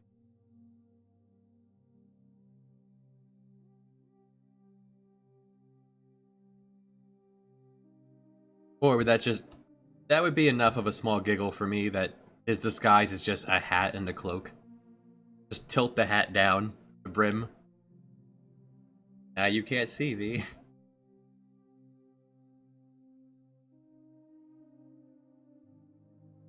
Will's so sneaky.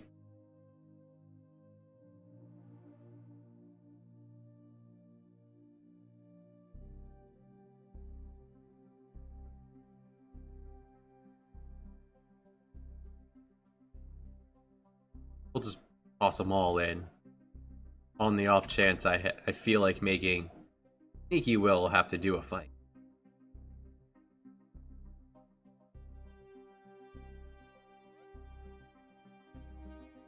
And toss this down here so I don't forget that I've done this.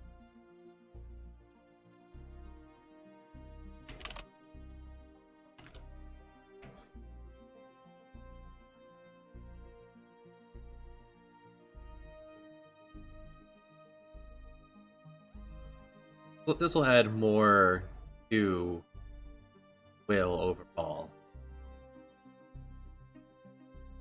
So one of the dangers of doing... Right, all this was made and then I realized I can't use it. So with the exception of...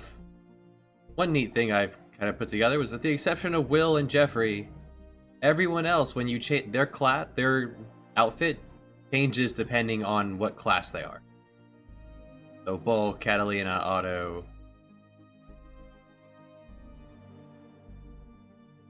Raja, Tyre, and then the eventual extra characters that we haven't seen yet. Bartel, and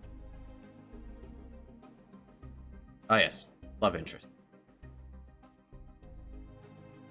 Gwen, or Maggie, or Olivia, or Peter.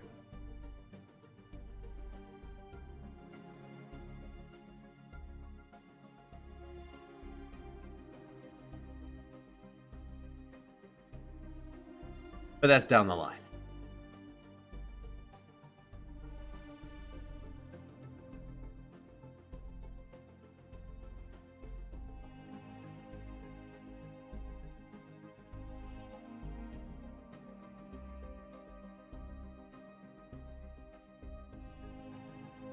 Hey, if that works for you, Jesse, then absolutely put it in the game, test it out, see like, oh, okay, well, that works for my game, so let's go ahead and do it. There's no right or wrong answers. It's just this is the way it is.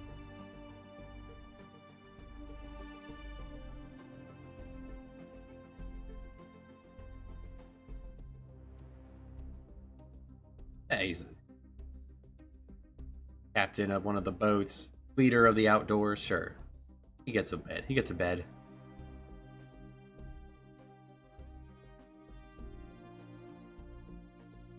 Man, we've already been going for 2 hours. I got a couple more in me. Of course, I got a couple more. Did a 10.5 hour speed run the other day.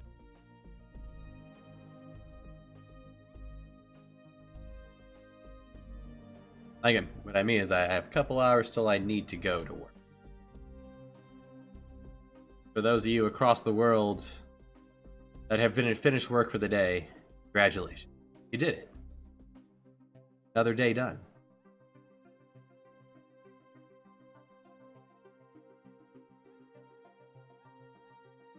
A god.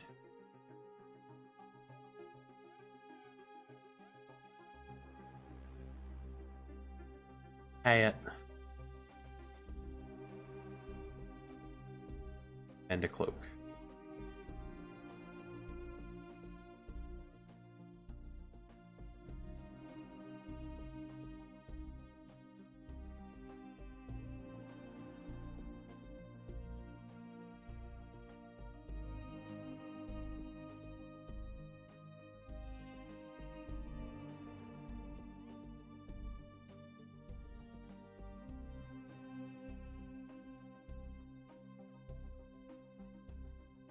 Be a treasure. Figure out the treasure later.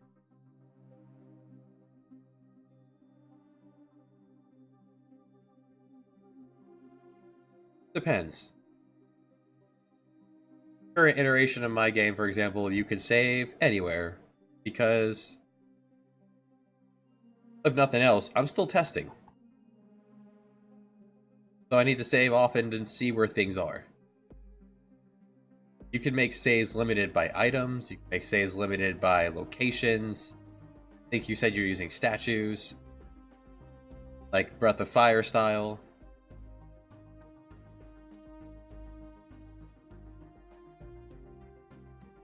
Let's adjust that. Huh. How nice of it to put me right there. There. Right, because there was a rock here this was tied to. And I scratched that idea.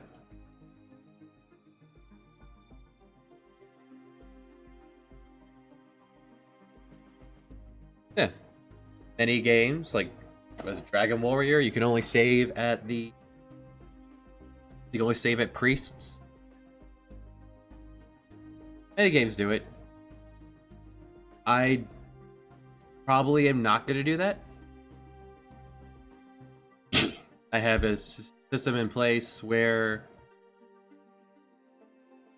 the game routinely asks you if you want to save, and at least just swings the tutorial of it.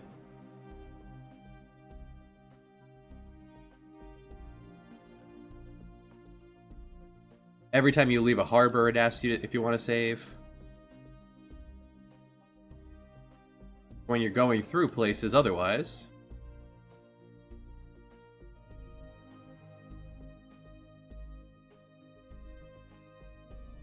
This guy tells you. Almost any time. Sometimes it would break the game, so I just disable it from there. Or this is me sitting in the corner somewhere. Reminding you, if you haven't saved, you might want to save. It could be your reason. I suppose where those are is where you would see your usual Bing save points.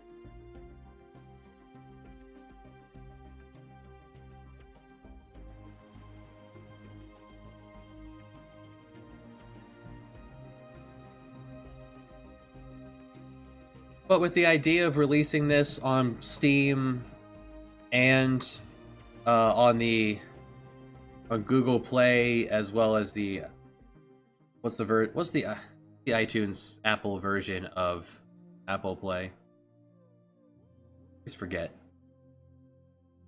Not the iTunes store.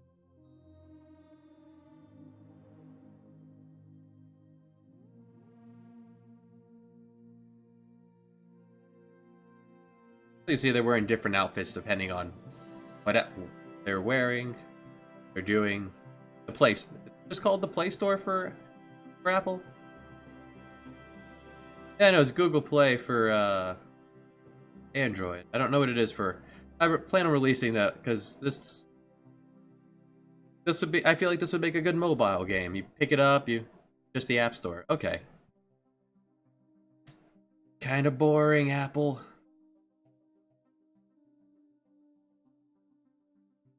What am I doing with this? No idea. I think I was just using this to test out the new Thief class. Anyway. I feel like this would be a good mobile game. Touch screen, pick it up, play, put it down.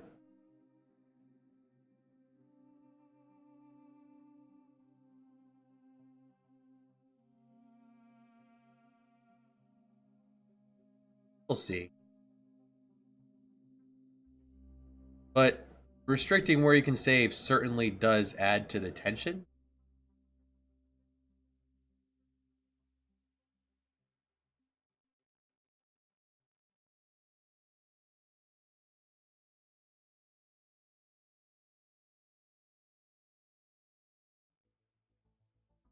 There's certainly nothing wrong with it, provided you don't limit too much.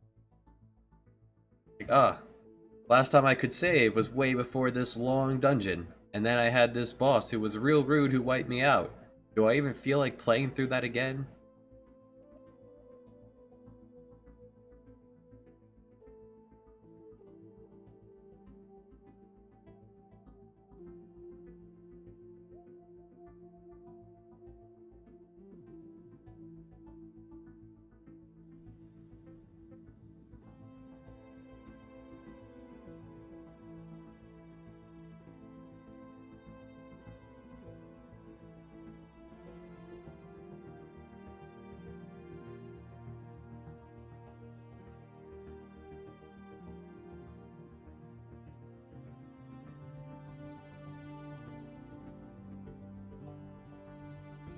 Not if there's new things to do there.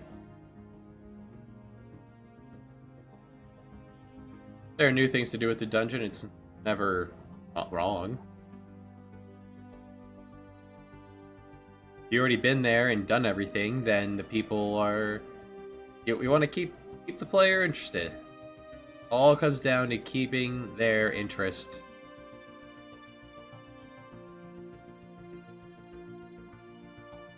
They are the ones you're making the game for, yeah? So...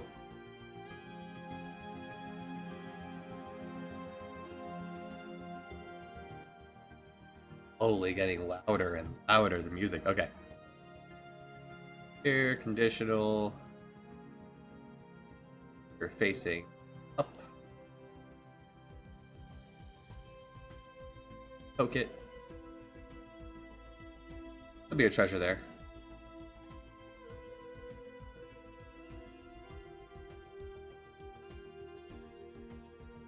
Come in.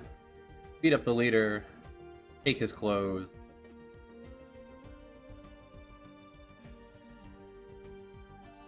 That could work just fine as a revisit, as long as the player would know that the blue flames have gone away.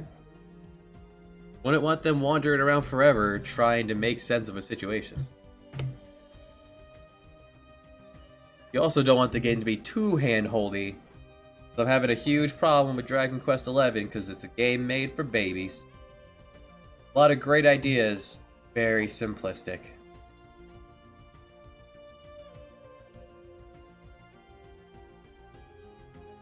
Peter House, the barracks. Barracks will be a little less straightforward.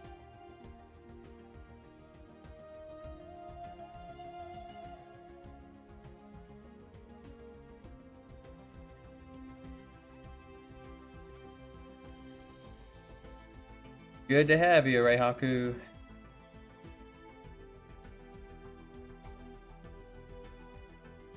Sleep well, sweet prince. This is a stone building, right? That would make sense. No, this is wood. Alright.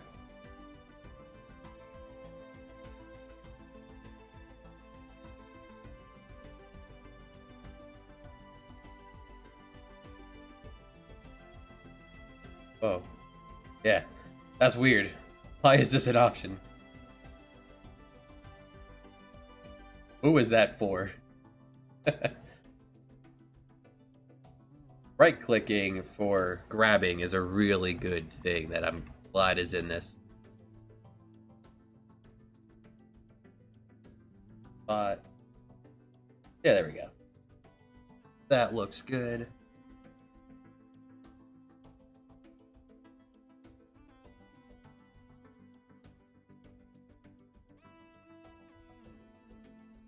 How am I thinking for?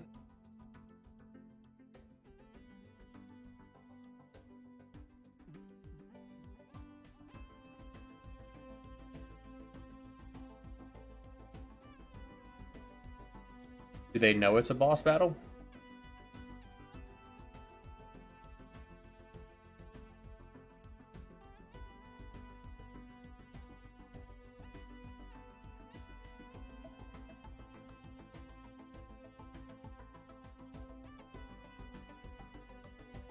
Was it?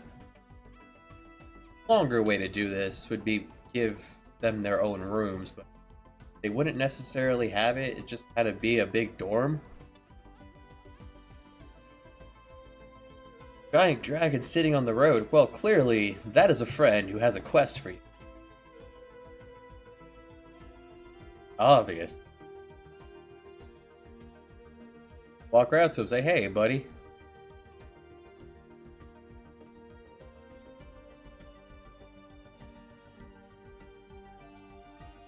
I hear you have something stuck in between your paws, and you need help getting it out.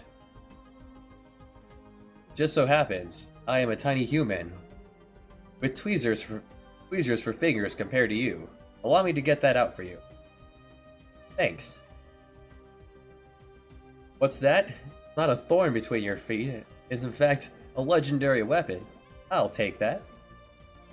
How did you step on this? Tell me your story.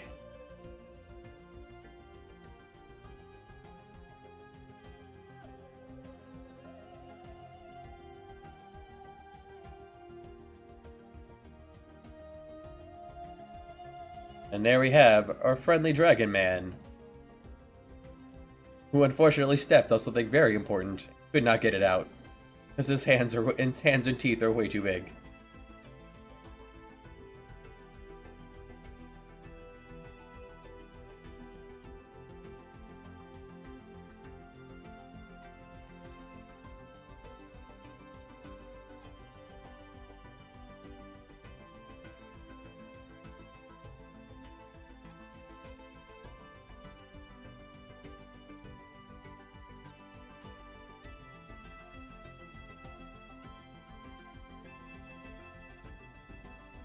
Or I do it that way.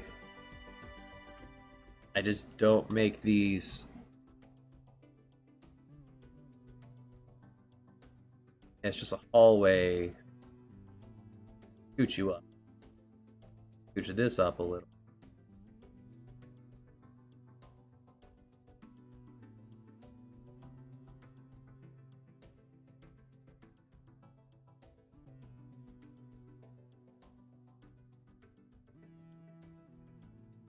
There.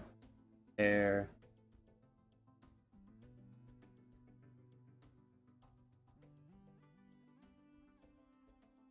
Yeah, that's how we make the bear. And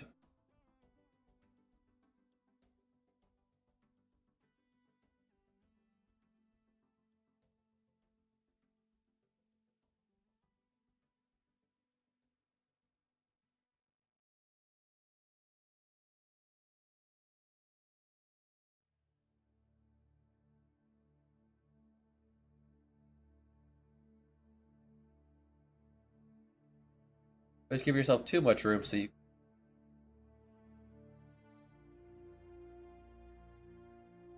I do not use the whole height of this. Trim that back just a. By making a confined quarter, it makes it feel more like you're inside a building. But really, we're using flat 2D maps that we're trying to use to make look like it has any kind of depth. We're doing things like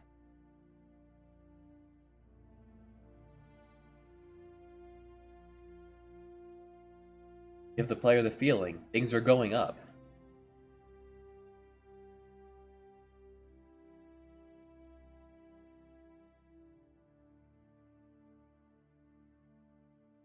Box.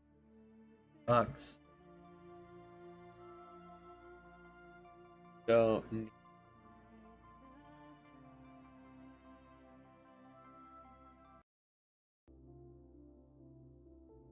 You're singing. If anyone's gonna be singing, it's going to be me. Easy way to do it. Easy way to clear out a chat room. Yeah, too early for that. 9:50 in the morning. Maybe on a nighttime stream.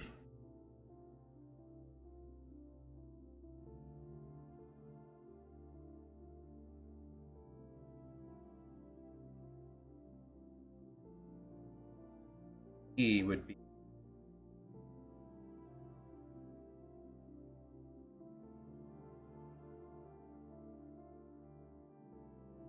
Would be on the soldier.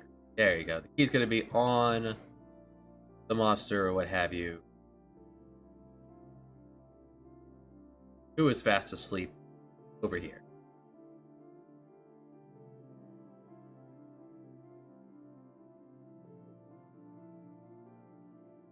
They like this. Alright, everyone slide down.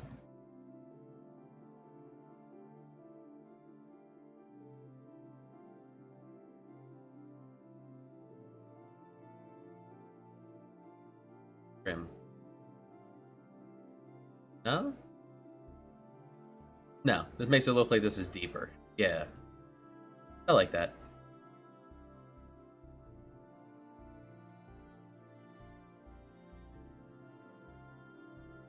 So once you clear out the sailors, you can come through here. If you choose to, yeah. Now we're talking. Give me a placeholder. If you come over here and choose to steal it off this guy, I wonder, can I conditional class? I can.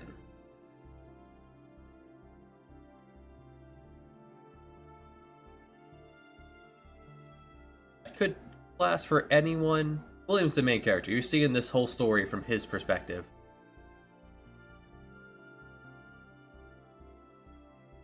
So you talk out loud, well, we could steal it off that guy.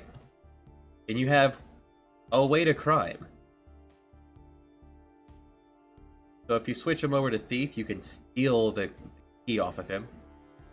Otherwise, you get into a fight, which will then trigger more guys out of here. There, that's a barracks.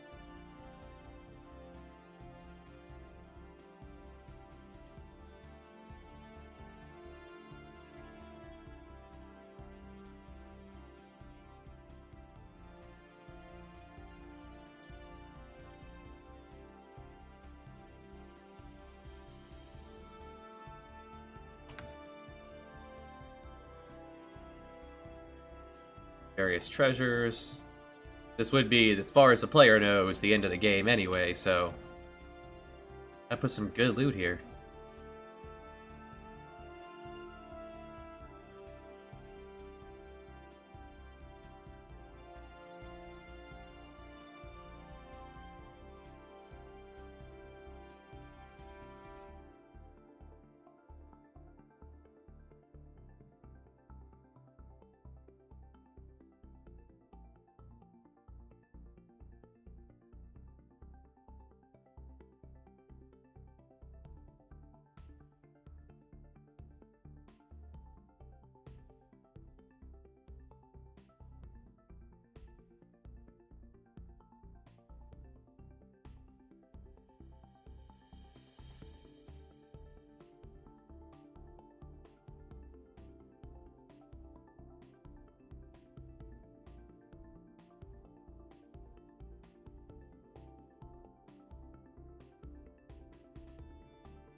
Draw an idea here.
What do they go running for?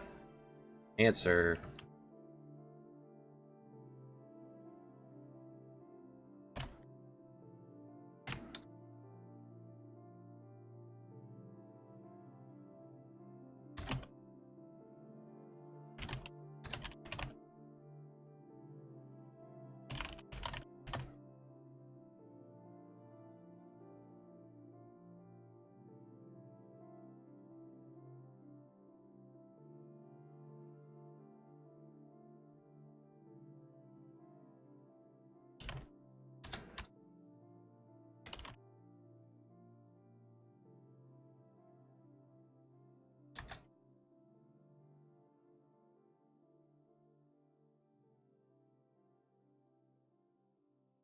There we go. So there's a little puzzle. How can we lure them out? Get down here, and we've already established you're going to be seeing them ulting to get there. So let's go ahead and put that down.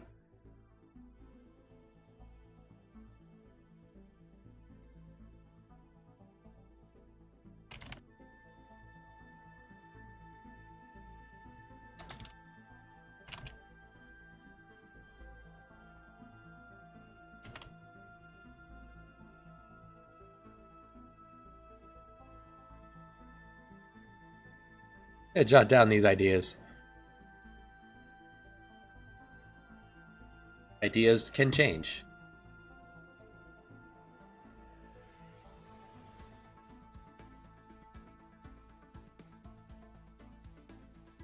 So you can beat them up or capture and interrogate. If you interrogate, you'll find out things like this is the house of the leader. Interrogate him and find out over here is where the barracks is.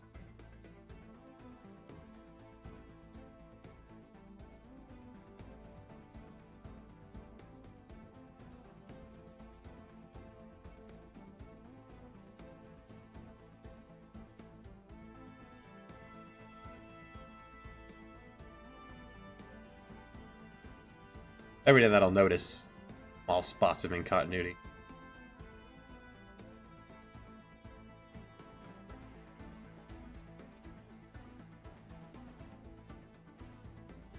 Yeah, come through here.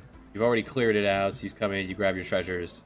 If you want to steal it, you switch to a thief, then steal key and leave. We'll get you the key for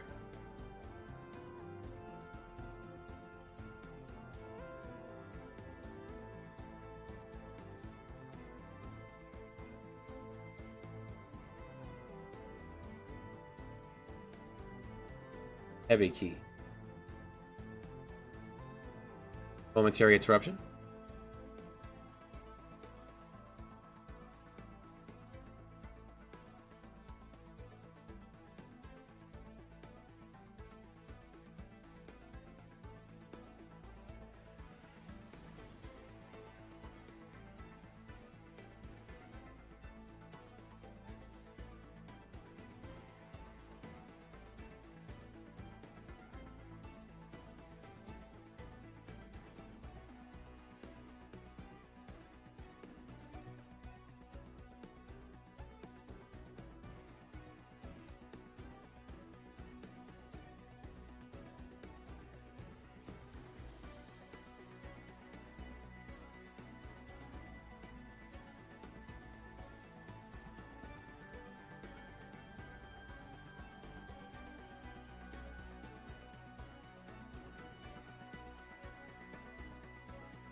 Alright, I'm back.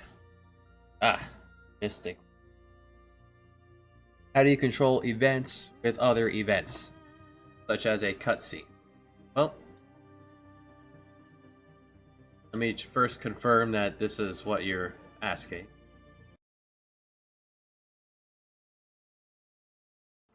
Cutscene right here.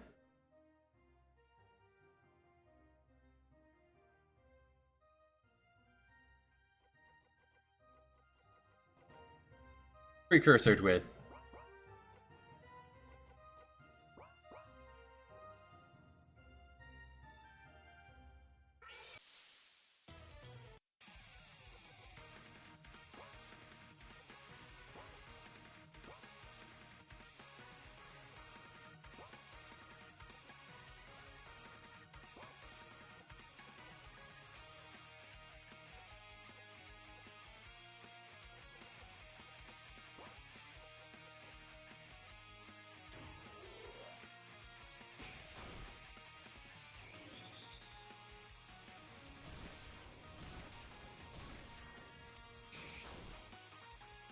For 3 turns. Get double spells, so.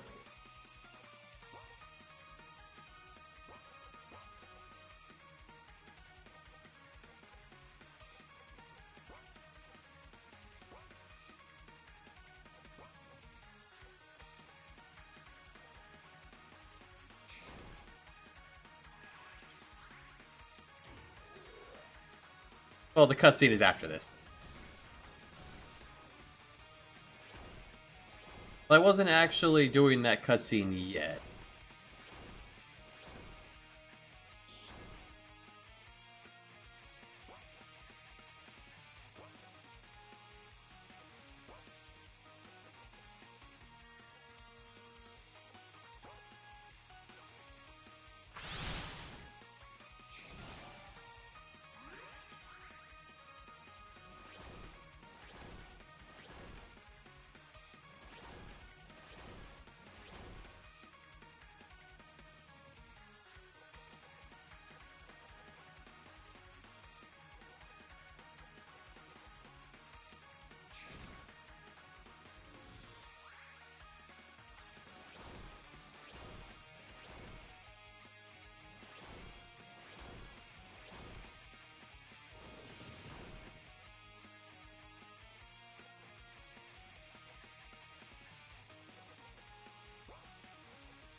Finish knocking this guy down, and then we'll see.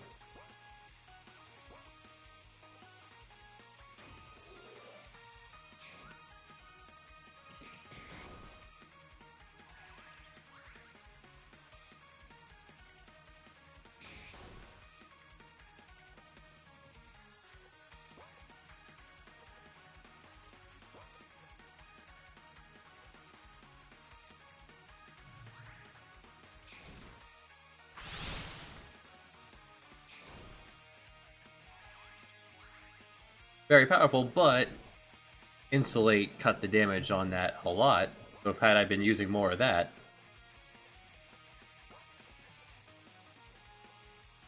I'd be in a better spot. Or if I had been buffing instead of attacking.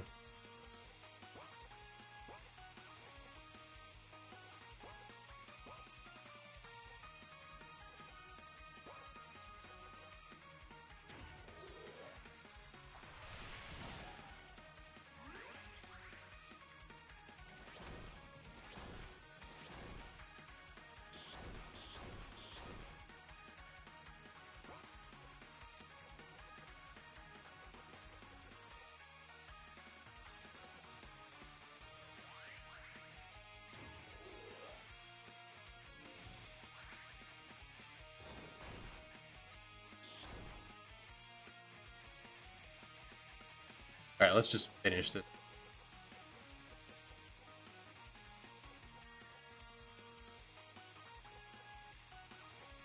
It depends.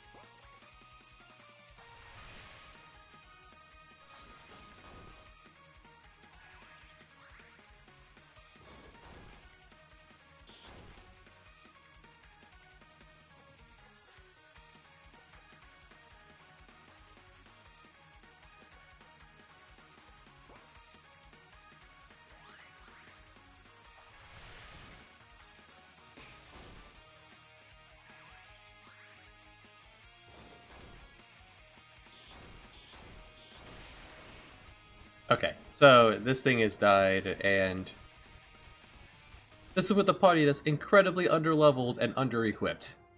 So that should have been tough.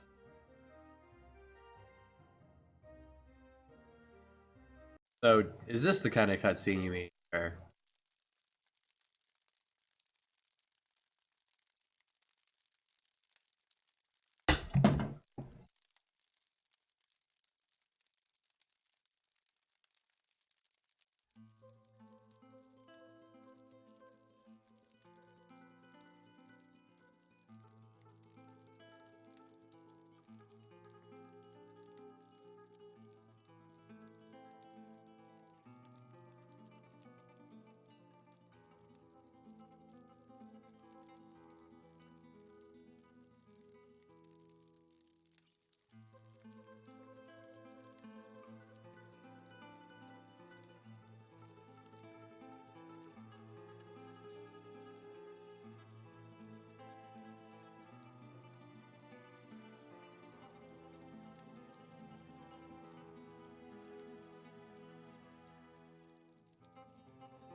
That's always exciting, Jesse.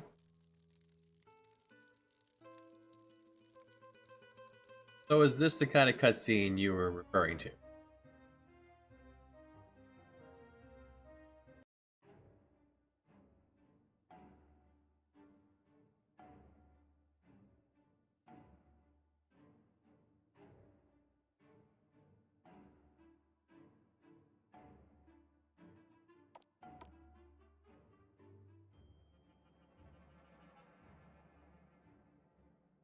The big bad guy? Alright, so to do... Let's hop up to the cliffs. Here, all three of these, all they do is turn on Twitch.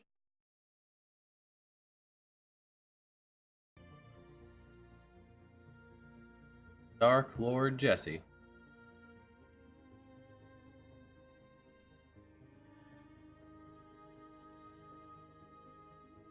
Oh, they have to have a name. They have to have a name for something.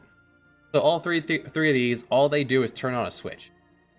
The switch, and then they immediately get turned off by that switch. This then leads over to here, which is an auto run that's only turned on, that's only triggered when that switch is on. So any of these touch it, this gets turned on. Icon. Whoa, bird. Bird bursts down, bird screams. Bird needed to scream longer. Bird's scream got cut off. 60 frames in a second, so a fifth of a second, 2/3 of a second. Bird. And then need a switch here to actually get rid of bird. Then I would look around. Decided, you know what, this is a good place to rest after that. Fade out the screen. This is how I do my transitions. Fade out the screen, then wait for half a second to wait till the screen to actually go black. And for this one, instead of there actually being the player moving around, I just made him transparent. Waited a moment for them to kick in, and then transferred them over to the cutscene, where this fades in. Bird is what's turning this off, so it doesn't keep going. That'll lead us to over here, which is just a snippet. Remember to put the recover in since you are resting. Gotta go somewhere. And then they talk. They wiggle, and they move about. Music starts. Here I have if-thens. A lot of those because Kyre's an optional character at this point. Kyre will be an optional character, period. And so will Raja. So if Kyre's on, then he does his thing. And Jeffrey responds. If he's not there, then it just moves on. And then for the morality meter, because you've been making choices throughout, if you're being a good boy, nice to Catalina, or you've been a rude boy, he gets really angry at Catalina.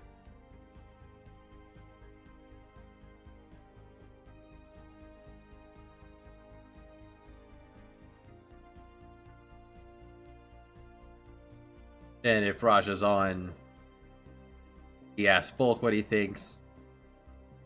Either way, Bulk is sleeping through this.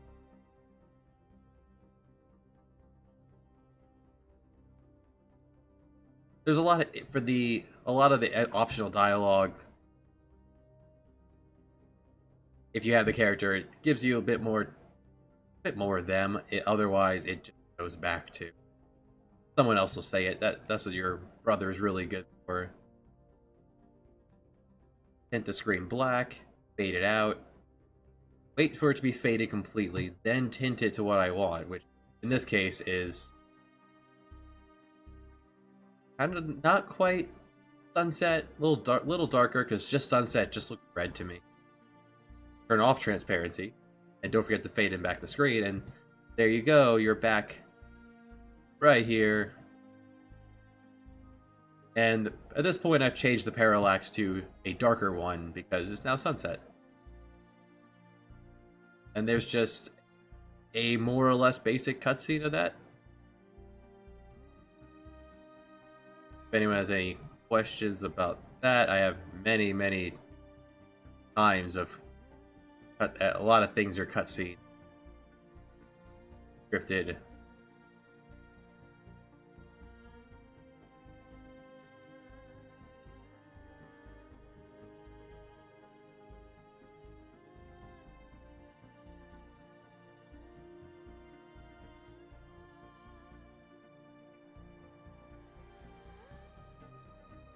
Where were we next?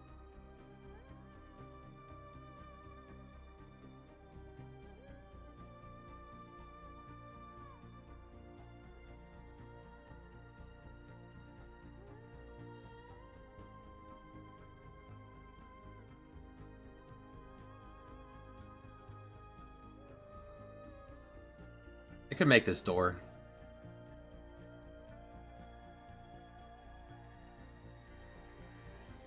So to actually make a door, it's not complicated. It's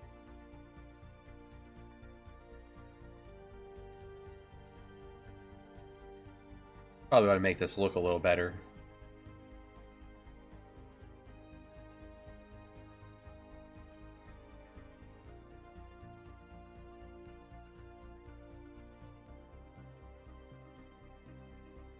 Have this come out and over.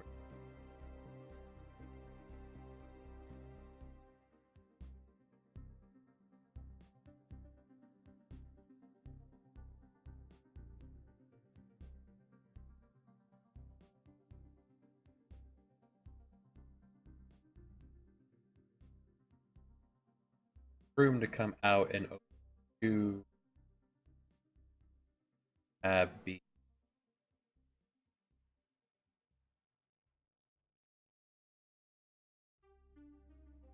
This way I have room to put a couple boxes.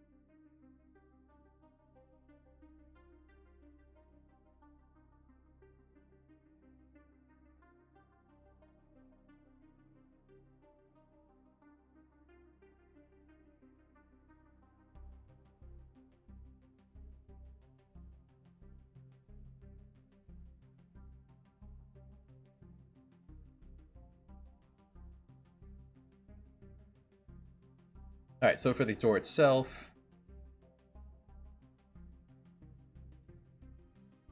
designate door. By designate door, I mean get rid of this completely.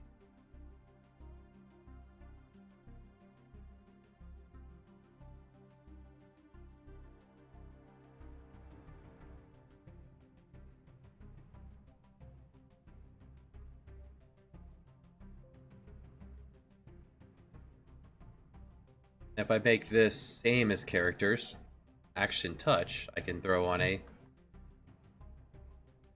locked.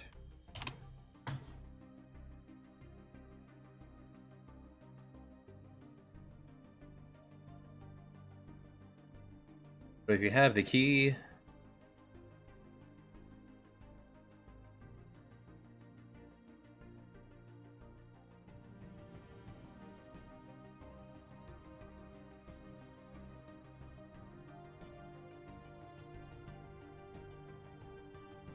give me the big clunky open door.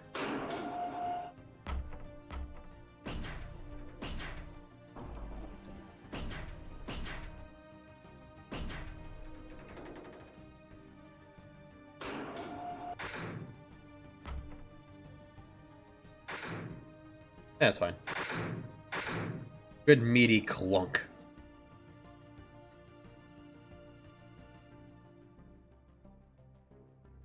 Play it. Give me a little bit of a shake. Yeah. Just a little bit of a shake. Like half a second of shake. But make it a meaty one. Slow, meaty one. Clunk, because you're swinging, you're unlocking it and swinging it open.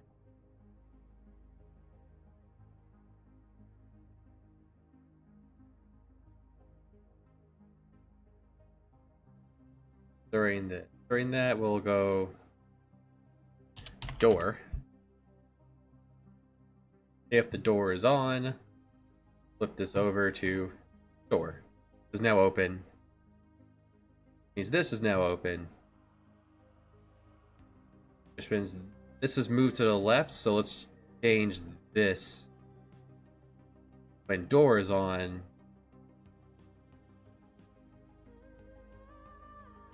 now the right one. That's for the top. Here for the bottom.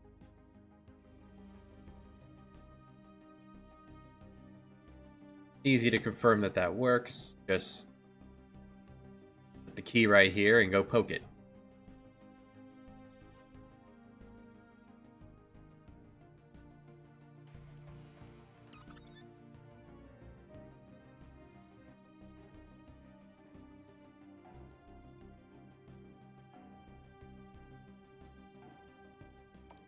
Welcome back. Head inside.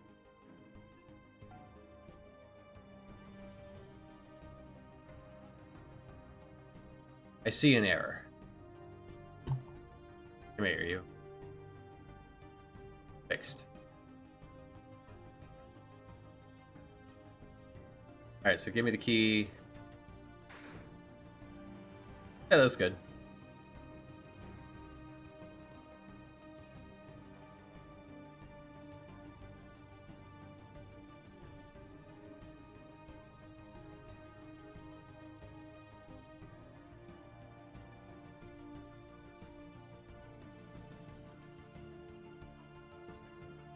Doesn't make that change on the because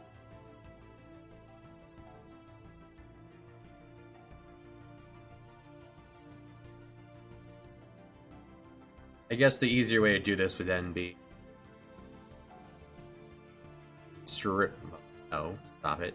Yeah, stop it. Good. Strip these and give them when they're not being that. Beforehand, it does this. There we go.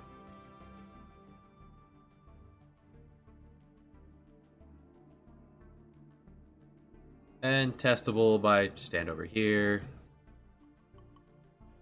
Let's turn off or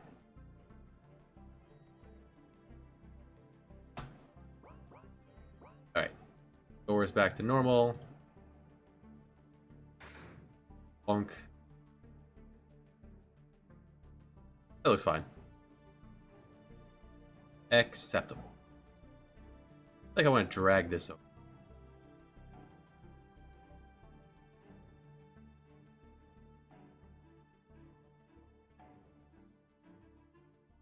Actually, unintentional, but I kind of like the way that turned out.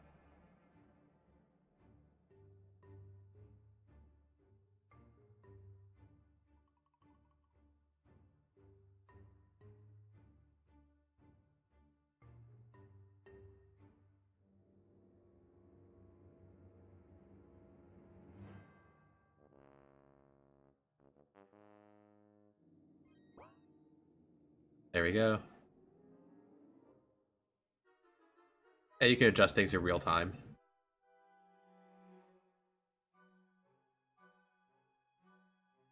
Now at that point, we don't have.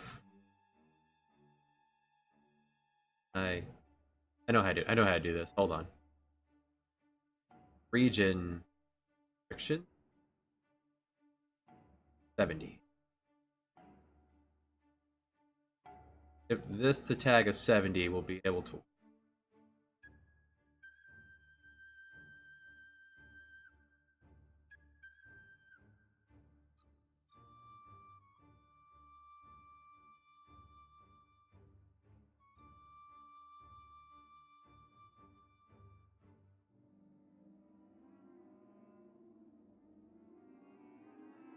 Does that change?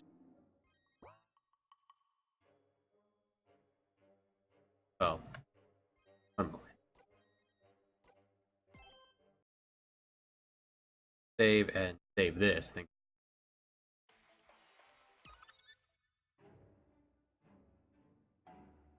That will allow you to just walk right back, but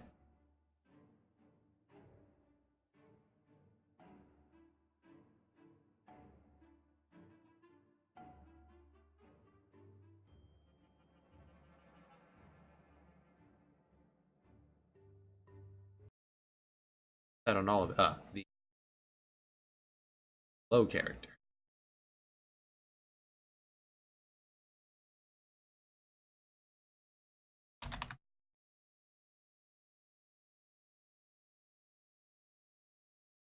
How do I make it? But look nicer if you need stairs to, opposed to just jump off of.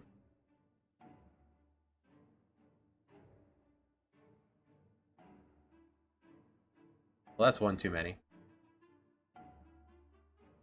Not that.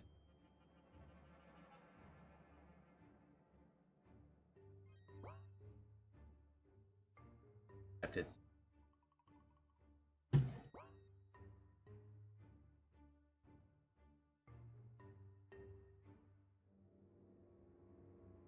or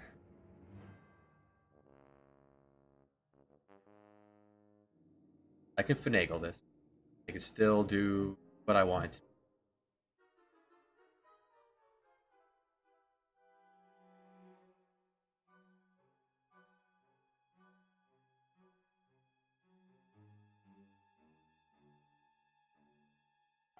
Can I put some water?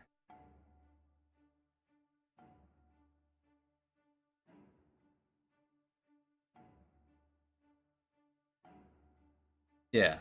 You can walk in the shallow portion.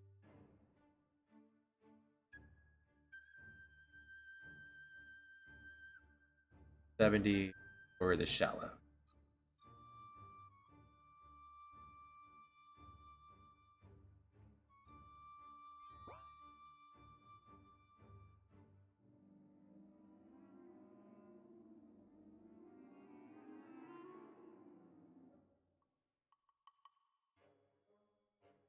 There.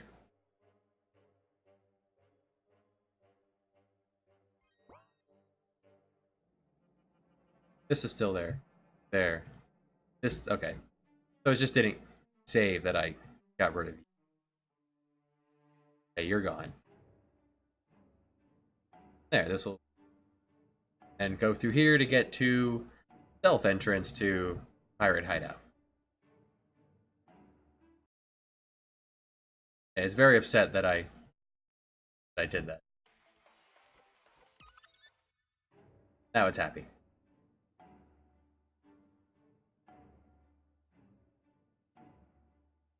There we go. That looks.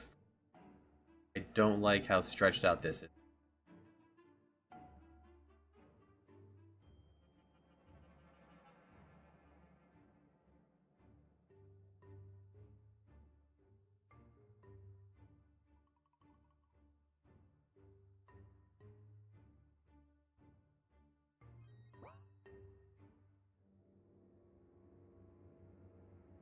Better. And that's how you can allow yourself to walk through water. Normally, you wouldn't be allowed to.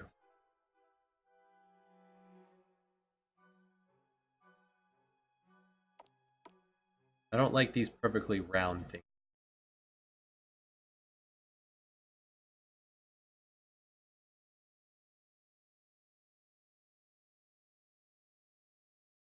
Just this.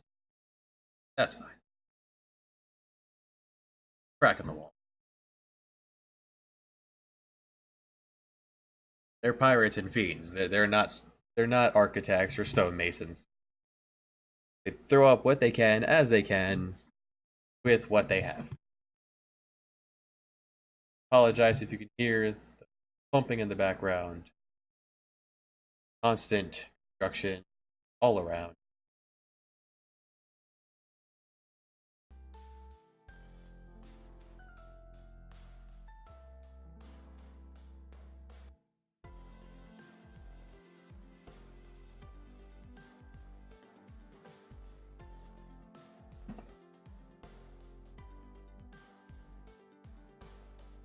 Let's see. Where I can put this together. This is just gonna be a little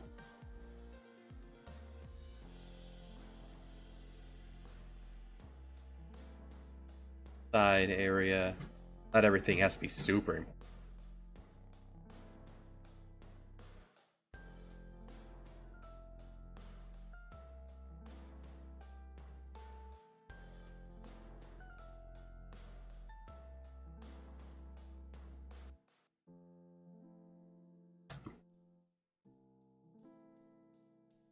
Copy and paste to keep the size, keep the dimension, keep the keep this as my tag for making it dark inside, not sunset. Why?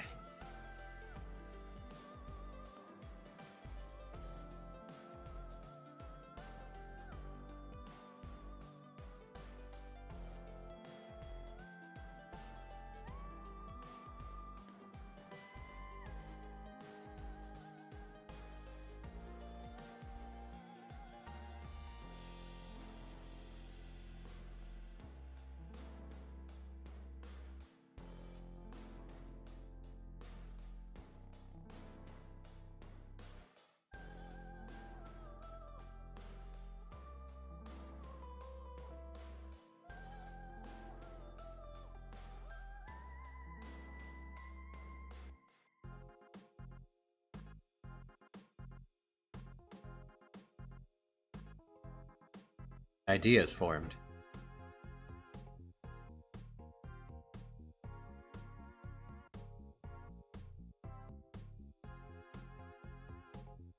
What if this was actually a bit of a hospital?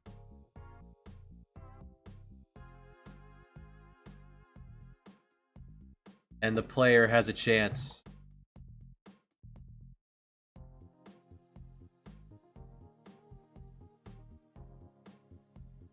Alright, well, I need more information than that.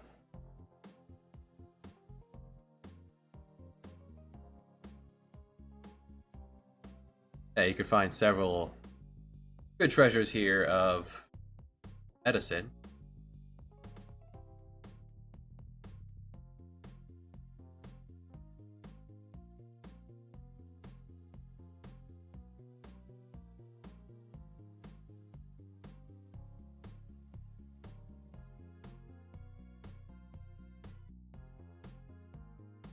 You still need more information. Oh, scented. Okay. That is quite the number of. Hold on.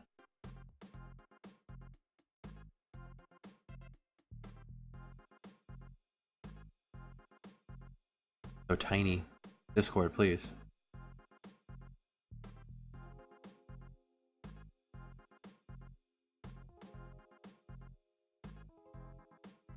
Well, something's very upset with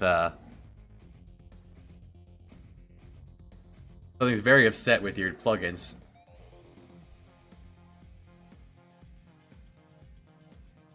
First thing to check is make sure all your plugins are in the right order. Certain things have to be in certain orders. Core engine has to be top, battle engine. Certain equips, certain options, certain items, certain skills have to be in certain orders, and the rest can just kind of fall by the wayside and go anywhere. That's the first thing, is make sure they're in the correct order. Otherwise, need more information on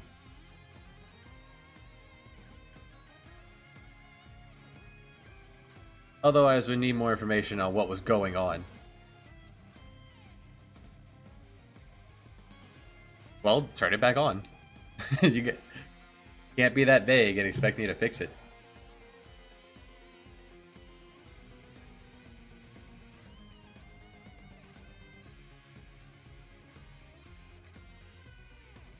Turned off the dual wield, and all of a sudden everything else is wonky. Except the dual wield isn't... That's not even Yamfly.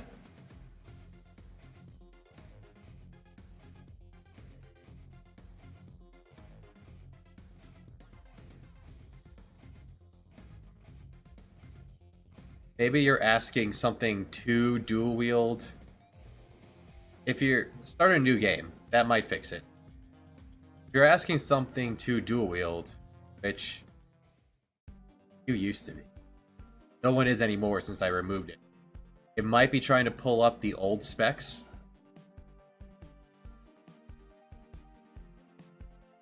Trying to pull up the old specs from the plugin and then it's not there to find it. Then that would cause the problem. Using the tester.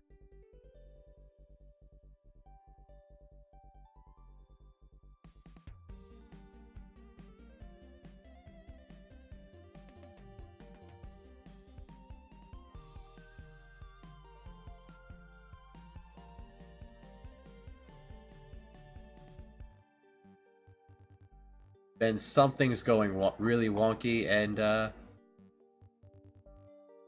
not easy.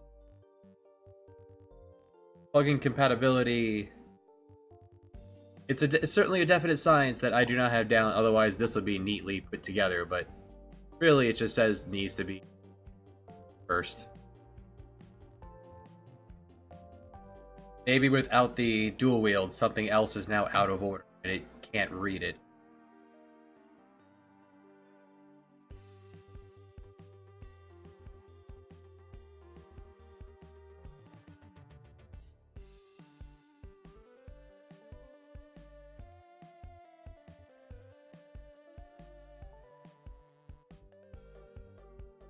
I doubt that's the problem.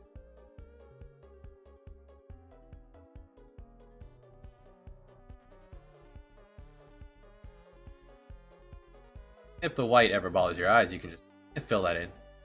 It'll be like that later anyway.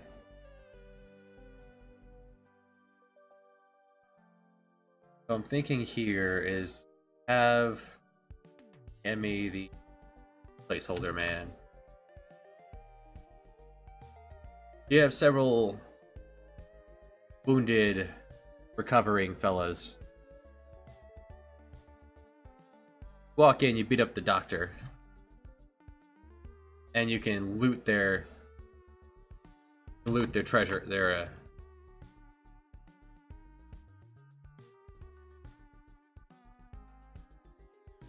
Oh, if it fixed it, that's good.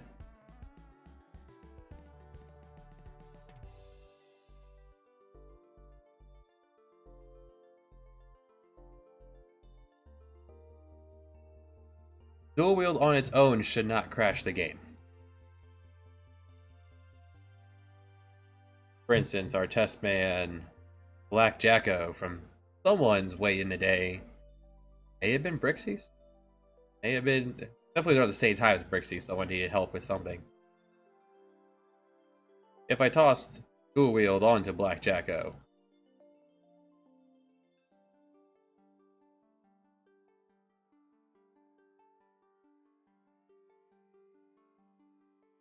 alright, this has to be on class.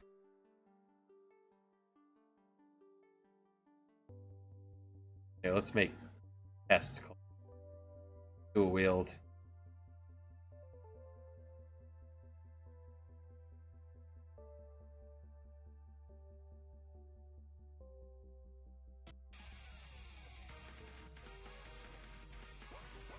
You're not test classing right. Hold on. Black Jacko. Start testing. There we go.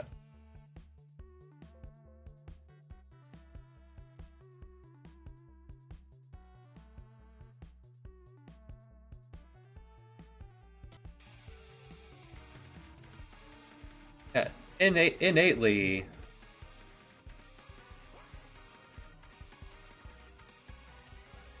this will probably upset the game.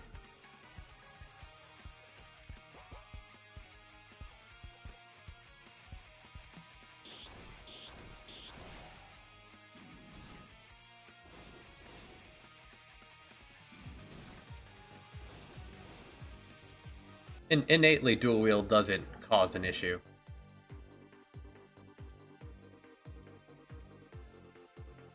But if you have another specific plugin, that could do it.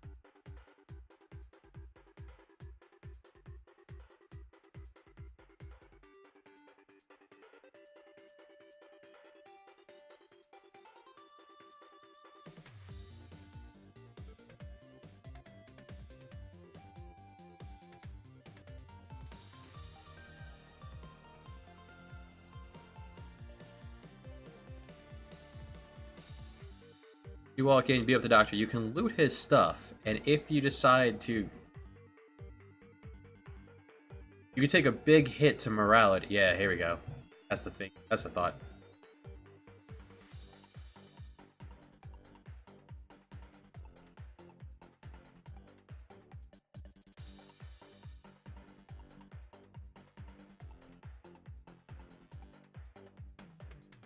Let's bring that up. Too much. A little bit more.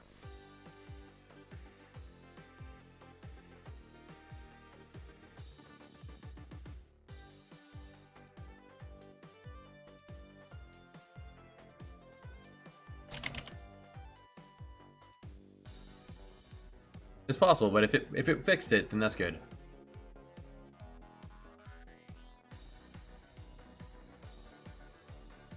And I'll tighten these up once all of them are done.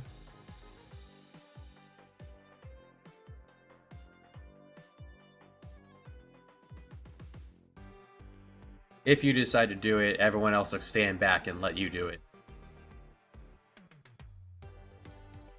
Take the big hit to morality. Oh, one more. Add on to the to-do list.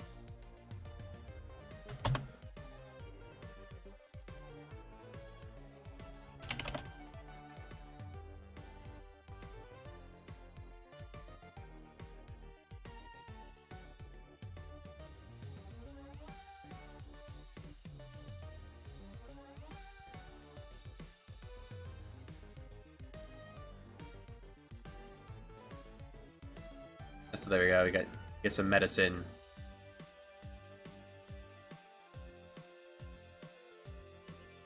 Nothing fancy there.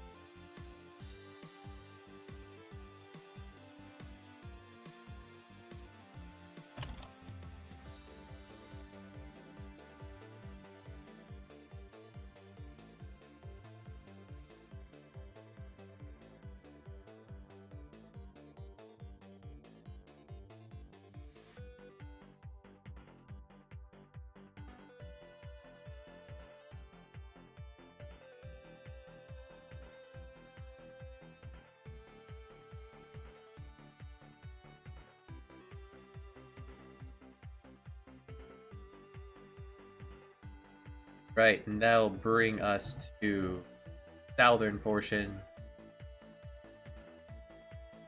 Actually, don't have this at.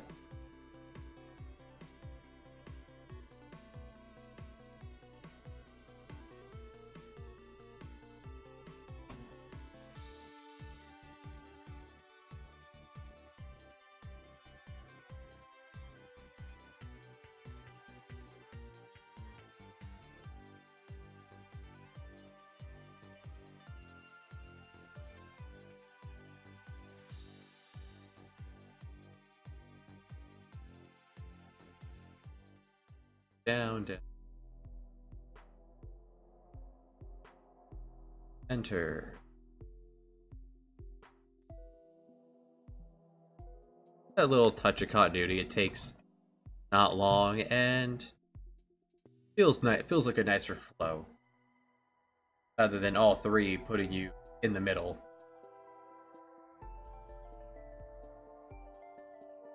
Like if I was walking this, I would definitely stay in the middle because there are no guardrails. Very dangerous. Now we should be able to walk around the whole.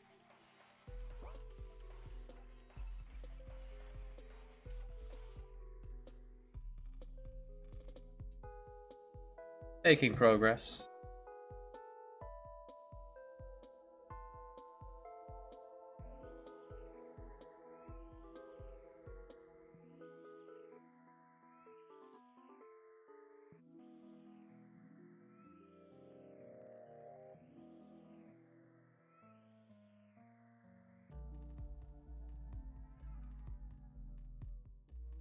Definitely gonna leave dash on because I've made this area so large and these are not touched up.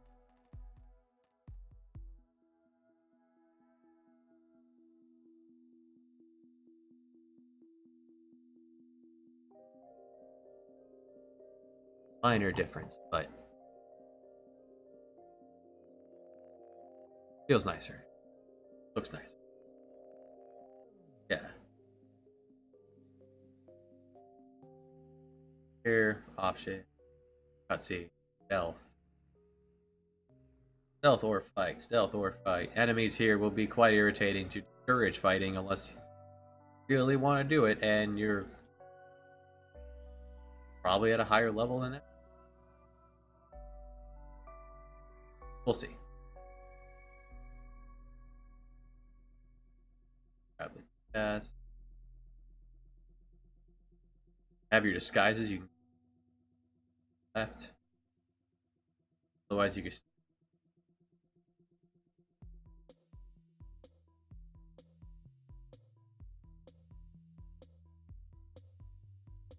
a lot of scripting to do here.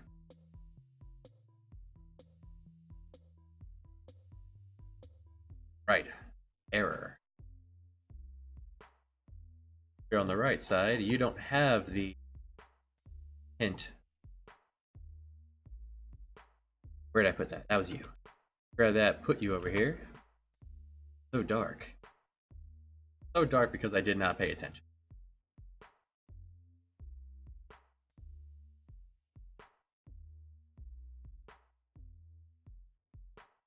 Stay dark.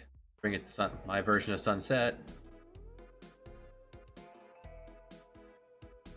Dark. Put it back to sun. Okay.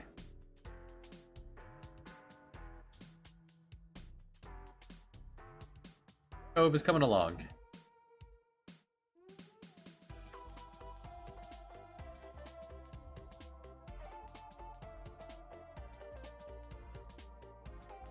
And at any point, you're not locked into this. You could turn around and decide, you know what? I want to do other things first. You could just leave. You then walk out, but you have the option.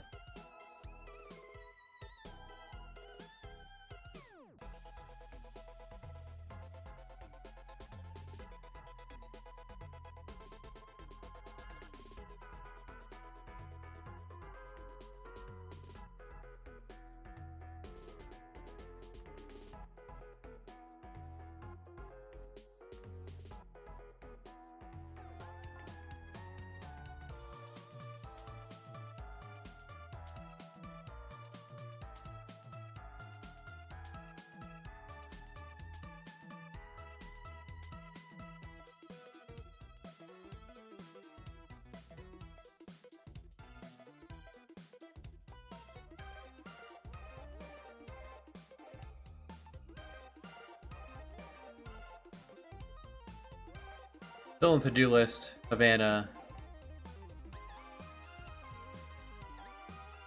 It's on Santa Cruz by now, right? Yeah, Santa Cruz.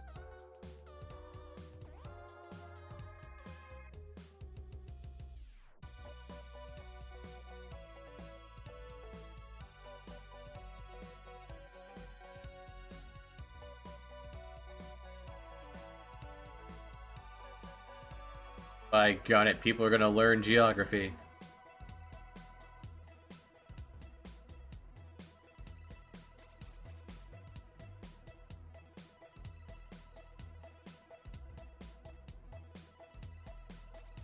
Alright, so next time. Or world. It grows. Oof. I think you got it.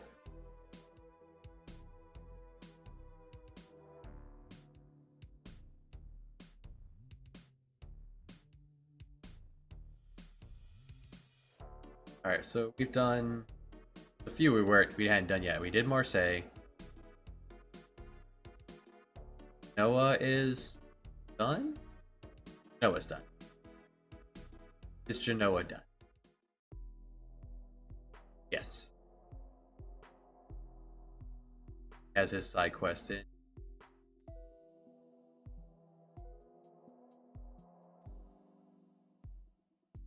Rome is not done.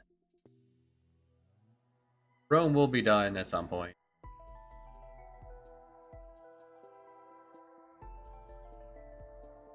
Athens is done. Venice is not.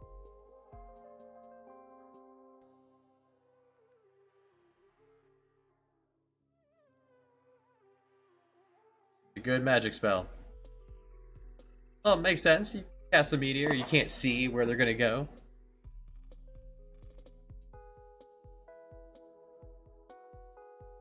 So, next time, the world expands even more. We'll be back Friday. Have a great day. Thanks for stopping by.